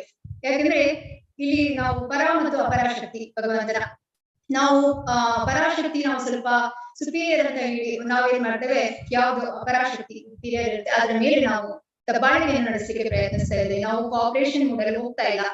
ಹಾಗಾಗಿ ಇಲ್ಲಿ ಏನಾಗ್ತದೆ ಅಂದ್ರೆ, ನಾವು ವಾಸ್ತವವಾಗಿ ನಾವು ಅವಳ ಮಾಯೆಯ ಒಂದು ಗೋಜಲಲ್ಲಿ ಹೆಚ್ಚು ಸಿಕ್ಕಿ ಹಾಕಿಕೊಳ್ತಿದ್ದೇವೆ ಅಂತ ನೋಡ್ಬೋದು. ಆದ್ರಿಂದ ನಾವು ಪ್ರಕೃತಿ ಮಾತೆಯನ್ನು ಜಯಿಸಲು ಹೋರಾಡುತ್ತಿದ್ದರೂ ನಾವು ಅವಳನ್ನು ಹೆಚ್ಚು ಅವಲಂಬಿಸ್ತಿದ್ದೇವೆ. ನಾವು ಎಷ್ಟು ಅವಳನ್ನು ನಮ್ಮ ಹಿಡಿತದಲ್ಲಿ ಹಿಡಿದುಕೊಳ್ಳಿಕ್ಕೆ ಅಂತ ಹೋಗ್ತೇವೆ, ಆದ್ರೆ ನಾವೇ ಹೆಚ್ಚು ಅವಳ ಮೇಲೆ ಡಿಪೆಂಡ್ ಆಗಿದ್ದೇವೆ. ನಮ್ಮ ಶಾಶ್ವತವಾದ ಕೃಷ್ಣ ಪ್ರಜ್ಞೆಯನ್ನು ಪುನಶ್ಚೇತನಗೊಳಿಸಿಕೊಂಡ್ರೆ ಈ ಪ್ರಕೃತಿಯ ವಿರುದ್ಧದ ಭ್ರಮಾತ್ಮಕ ಹೋರಾಟವನ್ನು ಒಮ್ಮೆಲೇ ತಡೆಯಬಹುದು. ಹಾಗಾಗಿ ಇಲ್ಲಿ ನಾವು ತಿಳಿಬೇಕಾಗಿರೋದೇನೆಂದ್ರೆ, ಕೃಷ್ಣ ಪ್ರಜ್ಞೆಯು ಜೀವಿಯಲ್ಲಿ ಮೂಲತಃ ಸಹಜವಾಗಿರುವಂಥದ್ದು. ಇದು ಯಾವುದು ಕೂಡ ಬಲವಂತದಿಂದ ಹೀರುವಂಥದ್ದಲ್ಲ. ಈ ಪ್ರಜ್ಞೆಯು ಜೀವಿಯಲ್ಲಿ ಮೂಲತಃ ಸಹಜವಾಗಿರುವಂತಹ ಶಕ್ತಿ. ದಿವ್ಯ ಮಂತ್ರವನ್ನು ಕೇಳಿದೊಡನೆ ಈ ಪ್ರಜ್ಞೆ ಪುನಶ್ಚೇತನಗೊಳ್ಳುತ್ತದೆ. ಈ ಕಲಿಯುಗದಲ್ಲಿ ವೇದವ್ಯಾಸರು ಹೇಳಿದ್ದಾರೆ, ಹರೇ ನಾಮ ಹರೇ ನಾಮ ಹರೇ ನಾಮ ಈ ಕೇವಲಂ ಕಲವು ನಾಸ್ತಿ ಗತ್ಯಂತರ. ಕಲಿಯುಗದಲ್ಲಿ ವೇದವ್ಯಾಸರು ಯಾವುದನ್ನು ಹೇಳಿದ್ರು ಕೂಡ ಅದು ವೇದವಾಕ್ಯವಾಗಿರ್ತದೆ. ಅದರಲ್ಲಿ ಅವರು 3 ಸಲ ಹೇಳಿದ್ದಾರೆ, ಕಲಿಯುಗದಲ್ಲಿ ನಾವು ಹರೇ ಕೃಷ್ಣ ಮಹಾಮಂತ್ರವನ್ನು ಜಪಿಸುವುದನ್ನು ನಿಶ್ಚಯ ಮಾಡಬೇಕು. ಯಾಕಂದ್ರೆ ಚೈತನ್ಯ ಮಹಾಪ್ರಭುಗಳು 500 ವರ್ಷಗಳ ಹಿಂದೆ ಬಂದು ನಮಗೆ ಹರೇ ಕೃಷ್ಣ ಮಹಾಮಂತ್ರವನ್ನು ಕೊಟ್ಟಿದ್ದಾರೆ. ಯಾಕಂದ್ರೆ ಕಲಿಯುಗದ ಜನರು ಮಂದಮತಿಗಳು, ಅವರಿಗೆ ಭಗವಂತನ ಸೇವೆ ಮಾಡಲಿಕ್ಕೆ ಸಮಯಾವಕಾಶ ಕಡಿಮೆ ಇರ್ತದೆ ಅಂತ ಹೇಳಿ. ಹಾಗಾಗಿ ನಮಗೆ ಸುಲಭದ ದಾರಿಯನ್ನು ನೀಡಿದ್ದಾರೆ. ಈ ಮಹಾಮಂತ್ರ ಜಪದಿಂದ ಒಬ್ಬನು ಆಧ್ಯಾತ್ಮಿಕ ಸ್ತರದಿಂದ ಬರುವ ದಿವ್ಯಾನಂದವನ್ನು ಒಮ್ಮೆಲೆ ಅನುಭವಿಸುವುದು ಎಂದು ಸ್ವಂತ ಅನುಭವದಿಂದಲೂ ತಿಳಿಯಬಹುದು. ನೀವೆಲ್ಲರೂ ಕೂಡ ಆ ಹರೇ ಕೃಷ್ಣ ಮಹಾಮಂತ್ರವನ್ನು ಜಪಿಸುವಾಗ ಇಲ್ಲ ಕೀರ್ತನದಲ್ಲಿ ನೃತ್ಯದಲ್ಲಿ ಭಾಗವಹಿಸುವಾಗ ನಿಮಗೆ ಆ ಅನುಭವ ಆಗಿರುತ್ತದೆ. ಹರೇ ಕೃಷ್ಣ ಮಂತ್ರದ ಜಪವನ್ನು ಆಧ್ಯಾತ್ಮಿಕ ನೆಲೆಯಿಂದ ಮಾಡಲಾಗುವುದು. ಆಗ ಈ ಜಪವು ಎಲ್ಲ ಕೆಳ ಪ್ರಜ್ಞೆಯ ಮಟ್ಟಗಳನ್ನು ಅಂದರೆ ಇಂದ್ರಿಯಗಳ ಮಾನಸಿಕ ಮತ್ತು ಬೌದ್ಧಿಕ ಮಟ್ಟಗಳನ್ನು ಮೀರಿಸುತ್ತದೆ. ಆದ್ರಿಂದ ಈ ಮಂತ್ರದ ಭಾಷೆಯನ್ನು ಅರಿಯುವ ಅಗತ್ಯ ಇಲ್ಲ. ಈ ಮಹಾಮಂತ್ರವನ್ನು ಜಪಿಸಲು ಯಾವ ಮಾನಸಿಕ ಊಹಾಪೋಹವಾಗಲಿ ಬೌದ್ಧಿಕ ಅಂದ್ರೆ ಇಂಟೆಲೆಕ್ಚುಯಲ್ ಅಡ್ಜಸ್ಟ್ಮೆಂಟ್ ಹೊಂದಾಣಿಕೆ ಆಗಲಿ ಬೇಕಿಲ್ಲ. ಅದು ಆಧ್ಯಾತ್ಮಿಕ ನೆಲೆಯಿಂದ ತಂತಾನೆ ಆಗುತ್ತದೆ. ಯಾರು ಬೇಕಾದರೂ ಯಾವುದೇ ಪೂರ್ವ ಅರ್ಹತೆ ಇಲ್ಲದೆ ಈ ದಿವ್ಯ ಮಂತ್ರವನ್ನು ಜಪಿಸಬಹುದು ಮತ್ತು ಭಾವ ಪರವಶತೆಯಿಂದ ಕುಣಿಯಬಹುದು. ಕೀರ್ತನ ಮತ್ತು ನರ್ತನಗಳಲ್ಲಿ ಒಂದು ಮಗುವು ಭಾಗವಹಿಸಬಹುದು. ಐಹಿಕ ಜೀವನದಲ್ಲಿ ಅತಿಯಾಗಿ ಸಿಲುಕಿಕೊಂಡಿರುವವನಿಗೆ ಈ ಹಂತಕ್ಕೆ ಬರಲು ಸ್ವಲ್ಪ ಹೆಚ್ಚು ಕಾಲ ಬೇಕಾಗುತ್ತದೆ. ಆದರೆ ಲೌಕಿಕ ವ್ಯವಹಾರಗಳಲ್ಲಿ ಮುಳುಗಿರುವ ಅಂತಹ ವ್ಯಕ್ತಿಯು ಆಧ್ಯಾತ್ಮಿಕ ನೆಲೆಗೆ ಬಹಳ ಬೇಗ ಏರುತ್ತಾನೆ. ಪ್ರೇಮಾತಿಶಯದಿಂದ ಭಗವಂತನ ಶುದ್ಧ ಭಕ್ತರು ಈ ಮಂತ್ರವನ್ನು ಜಪಿಸಿದರೆ ಅದು ಕೇಳುಗರ ಮೇಲೆ ಅತ್ಯಂತ ಪರಿಣಾಮಕಾರಿಯಾಗಿರುತ್ತದೆ. ಆದ್ದರಿಂದ ಬೇಗ ಪರಿಣಾಮ ಬೀರಲು ಈ ಜಪವನ್ನು ಭಗವಂತನ ಶುದ್ಧ ಭಕ್ತರಿಂದ ನಾವು ಕೇಳಬೇಕು, ಶುದ್ಧ ಭಕ್ತರ ಬಾಯಿಯಿಂದ ನಾವು ಕೇಳಬೇಕು. ಹಾಗಾಗಿ ನಾವು ಆಚಾರ್ಯರು ಪಾದರು ನಮಗೆ ಏನು ಒಂದು ಮಾರ್ಗದರ್ಶನ ನೀಡಿದ್ದಾರೆ ಅದನ್ನು ಅನುಸರಿಸ್ತಾ ಇದ್ದೇವೆ. ನೀವು ನೋಡ್ಬೋದು ಶುದ್ಧ ಭಕ್ತರು ಯಾವ ರೀತಿಯಾಗಿ ಅಂಬರೀಷ್ ಮಹಾರಾಜರಾಗ್ಲಿ, ಪ್ರಹ್ಲಾದ್ ಮಹಾರಾಜರಾಗ್ಲಿ, ನಾರದ ಮಹರ್ಷಿಗಳಾಗ್ಲಿ ಅವರೆಲ್ಲರೂ ಕೂಡ ಸ್ಥಿತ ಪ್ರಜ್ಞರಾಗಿರ್ತಾರೆ. ಸದಾ ಹರಿನಾಮ ಸಂಕೀರ್ತನೆಯನ್ನು ಮಾಡಿಕೊಂಡು ಯಾವುದೇ ಕಷ್ಟ ಕಾರ್ಪಣ್ಯಗಳು ಬಂದರೂ ಅವರು ಅದಕ್ಕೆ ವಿಚಲಿತರಾಗುವುದಿಲ್ಲ. ಹಾಗಾಗಿ ಇದು ಬಹಳ ಪವರ್ಫುಲ್ ಮಂತ್ರ ಅಂತ ನಾವು ತಿಳಿಯಬೇಕು. ಸಾಧ್ಯವಾದಷ್ಟು ಅಭಕ್ತರು ಮಾಡುವ ಜಪವನ್ನು ಕೇಳಬಾರದು. ಹಾವು ನೆಕ್ಕಿದ ಹಾಲು ವಿಷವಾಗಿರುತ್ತದೆ. ಈಗ ನಾವು ನೋಡ್ಬೋದು ರಾವಣ ಆಗಲಿ ಅಸುರರು ಎಲ್ಲರೂ ಕೂಡ ದೇವತೆಗಳನ್ನು ಆರಾಧಿಸ್ತಾರೆ, ಆದ್ರೆ ಅವರು ಪತನ ಹೊಂದುತ್ತಾರೆ. ಹಾಗಾಗಿ ನಾವು ಏನ್ ಮಾಡ್ಬೇಕಂದ್ರೆ ಭಕ್ತರಿಂದ ಅಷ್ಟೇ ಹರೇ ಕೃಷ್ಣ ಮಹಾಮಂತ್ರವನ್ನು ಜಪಿಸುವುದನ್ನು ಕೇಳಬೇಕು. ಹರ ಎಂಬುದು ಭಗವಂತನ ಶಕ್ತಿಯನ್ನು ಸಂಬೋಧಿಸುವ ರೂಪ. ಕೃಷ್ಣ ಮತ್ತು ರಾಮ ಎಂಬುವು ಭಗವಂತನನ್ನೇ ಸಂಬೋಧಿಸುವ ರೂಪಗಳು. ಕೃಷ್ಣ ಎಂದರೆ ಅತ್ಯಾಕರ್ಷಕ, ರಾಮ ಎಂದರೆ ಪರಮಾನಂದ ಎಂದರ್ಥ. ಹರ ಎಂಬುದು ಭಗವಂತನ ಪರಮಾನಂದ ಶಕ್ತಿ, ರಾಧಾರಾಣಿ ಅಲ್ಲಾದಿನ ಶಕ್ತಿ, ಇದು ಯೋಗಮಾಯಿ ಅಂತ ಕೂಡ ನಾವು ತಿಳಿಬೇಕು. ಇದು ಸಂಬೋಧನಾ ವಿಭಕ್ತಿಯಲ್ಲಿ ಹರೆ ಎಂದಾಗುತ್ತದೆ. ಭಗವಂತನ ಪರಮಾನಂದ ಶಕ್ತಿಯು ನಮ್ಮನ್ನು ಭಗವಂತನ ಉಚ್ಚ ಶಕ್ತಿಯು ನೀಚ ಶಕ್ತಿಯ ಸಂಪರ್ಕ ಪಡೆದಾಗ ಅಸಂಗತವಾಗಿ ಒಂದು ಪರಿಸ್ಥಿತಿ ಉದ್ಭವವಾಗುತ್ತದೆ. ಆದರೆ ಉತ್ತಮವಾದ ತಟಸ್ಥ ಶಕ್ತಿಯು ಪರ ಎಂಬ ಉಚ್ಚ ಶಕ್ತಿಯ ಸಂಪರ್ಕ ಹೊಂದಿದ್ರೆ ಅದು ತನ್ನ ಆನಂದದ ಮಾಮೂಲಿ ಸ್ಥಿತಿಯಲ್ಲಿ ನೆಲೆಗೊಳ್ಳುತ್ತದೆ. ಯಾವಾಗ ಆತ್ಮ ಪರಮಾತ್ಮನ ಜೊತೆ ಕನೆಕ್ಟ್ ಆಗುತ್ತೆ ಆವಾಗ ನಿಜವಾದ ಆನಂದಗಳು ಸಿಗ್ತಾ ಇರ್ತದೆ. ಇಲ್ಲದ್ರೆ ನಾವು ಇಲ್ಲಿ ಭೌತಿಕ ಪ್ರಪಂಚದಲ್ಲಿ ಆನಂದ ಎಂಬ ಹಣ್ಣನ್ನು ಹುಡುಕ್ತಾ ಇರ್ತೇವೆ. ಆಕ್ಚುಲಿ ಆನಂದ ಎಂಬ ನಮಗೆ ಸಿಗುವಂತದ್ದು ಆಧ್ಯಾತ್ಮಿಕ ಪ್ರಪಂಚದಲ್ಲಿ ಅಂತ ನಾವು ಇಲ್ಲಿ ತಿಳಿಬೇಕು. ಮಾಯಾ ಎಂಬ ಬೌದ್ಧ ಶಕ್ತಿಯು ಭಗವಂತನ ಅನೇಕ ಶಕ್ತಿಗಳಲ್ಲಿ ಒಂದು. ಜೀವಿಗಳಾದ ನಾವು ಭಗವಂತನ ಶಕ್ತಿಯೇ ತಟಸ್ಥ ಶಕ್ತಿ. ಭಗವಂತನ ಮೂರು ಶಕ್ತಿಗಳು ಬಹಿರಂಗ ಶಕ್ತಿ, ಅಂತರಂಗ ಶಕ್ತಿ ಮತ್ತು ತಟಸ್ಥ ಶಕ್ತಿ. ಬಹಿರಂಗ ಶಕ್ತಿ ಭಗವಂತ ಮಾಯೆಗೆ ವಹಿಸಿಕೊಟ್ಟಿದ್ದಾರೆ, ದೇವಿ ನೋಡಿಕೊಳ್ತಾಳೆ. ಯೋಗ ಒಂದು ಅಂತರಂಗ ಶಕ್ತಿ ಯೋಗ ಮಾಯೆ ರಾಧಾರಾಣಿ ನೋಡ್ಕೊಳ್ತಾಳೆ. ಅಂತ ಹೇಳಿದ್ರೆ ಇಲ್ಲಿ ಜೀವಿಗಳು ನಾವು ತಟಸ್ಥ ಶಕ್ತಿಗಳಾಗಿರ್ತೇವೆ. ಅಂದ್ರೆ ನಾವು ಆ ಕಡೆ ಬಹಿರಂಗ ಶಕ್ತಿಗೂ ಹೋಗ್ಬೋದು, ಈ ಕಡೆ ಯೋಗ ಮಾಯೆ ಆ ಶಕ್ತಿ ಅಂತರಂಗ ಶಕ್ತಿ ಕೂಡ ಹೋಗ್ಬೋದು. ಜೀವಿಗಳು ಬೌದ್ಧ ಶಕ್ತಿಗಿಂತ ಉತ್ತಮ. ಉಚ್ಚ ಶಕ್ತಿಯು ನೀಚ ಶಕ್ತಿಯ ಸಂಪರ್ಕ ಪಡೆದಾಗ ಅಸಂಗತವಾದ ಪರಿಸ್ಥಿತಿ ಉದ್ಭವವಾಗುತ್ತದೆ. ಇದನ್ನು ನಾವು ಈ ಹಿಂದಿನ ಒಂದು ಉದಾಹರಣೆಯಲ್ಲಿ ನೋಡಿದ್ವಿ. ಉತ್ತಮವಾದ ತಟಸ್ಥ ಶಕ್ತಿಯು ಹರ ಎಂಬ ಉಚ್ಚ ಶಕ್ತಿಯ ಸಂಪರ್ಕ ಹೊಂದಿದರೆ ಅದು ತನ್ನ ಆನಂದದ ಸಹಜ ಸ್ಥಿತಿಯಲ್ಲಿ ನೆಲೆಗೊಳ್ಳುತ್ತದೆ. ಅದಕ್ಕಾಗಿ ನಾವು ರಾಧಾರಾಣಿಯನ್ನು ಪ್ರಾರ್ಥನೆ ಮಾಡಬೇಕು. ರಾಧಾರಾಣಿಯಲ್ಲಿ ಹರೇ ಕೃಷ್ಣ ಮತ್ತು ರಾಮ ಎಂಬ 3 ಪದಗಳು ಮಹಾಮಂತ್ರದ ಬೀಜಗಳು. ಜಪ ಎನ್ನುವುದು ಬದ್ಧಾತ್ಮನಾದವನಿಗೆ ರಕ್ಷಣೆ ಒದಗಿಸಬೇಕೆಂದು ಭಗವಂತನಲ್ಲಿ ಅವನ ಶಕ್ತಿಯಲ್ಲಿ ಇರುವ ಮೊರೆ.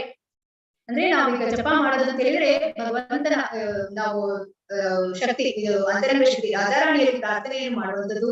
ಈ ಜಪ ಎನ್ನುವುದು ಮಗು ತಾಯಿಗಾಗಿ ನಿಷ್ಕಪಟವಾಗಿ ಅಳುವಂತೆ ಹರ ಎಂಬ ತಾಯಿಯು ಭಕ್ತನಿಗೆ ಭಗವಂತನೆಂಬ ತಂದೆಯ ಕೃಪೆ ದೊರಕುವಂತೆ ನೆರವು ನೀಡುತ್ತಾಳೆ. ಹಾಗಾಗಿ ನಾವಿಲ್ಲಿ ಹರೇ ಕೃಷ್ಣ ಮಹಾಮಂತ್ರದ ಅರ್ಥವನ್ನು ಸರಿಯಾಗಿ ತಿಳಿದುಕೊಳ್ಬೇಕು.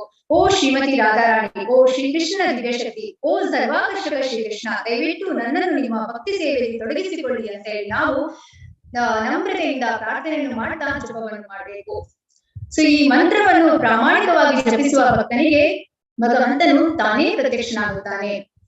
ಯಾಕೆ ಹೇಳಿದ್ರೆ ಈ ಮಂತ್ರದಲ್ಲಿ ಈ ಮಂತ್ರ ಅಷ್ಟು ಪವರ್ಫುಲ್ ಆಗಿದೆ. ಈ ಕಿತ್ತಾಟದ ಗೂಟಾಟಿಕೆಯ ಕಲಿಯುಗದಲ್ಲಿ ಹರೇ ಕೃಷ್ಣ ಕೃಷ್ಣ ಕೃಷ್ಣ ಹರೇ ಹರೇ, ಹರೇ ರಾಮ ರಾಮ ರಾಮ ಹರೇ ಹರೇ ಎಂಬ ಮಹಾಮಂತ್ರದಷ್ಟು ಪರಿಣಾಮಕಾರಿಯಾದ ಆಧ್ಯಾತ್ಮಿಕ ಸಾಕ್ಷಾತ್ಕಾರ ಮಾರ್ಗ ಬೇರಾವುದೂ ಇಲ್ಲ.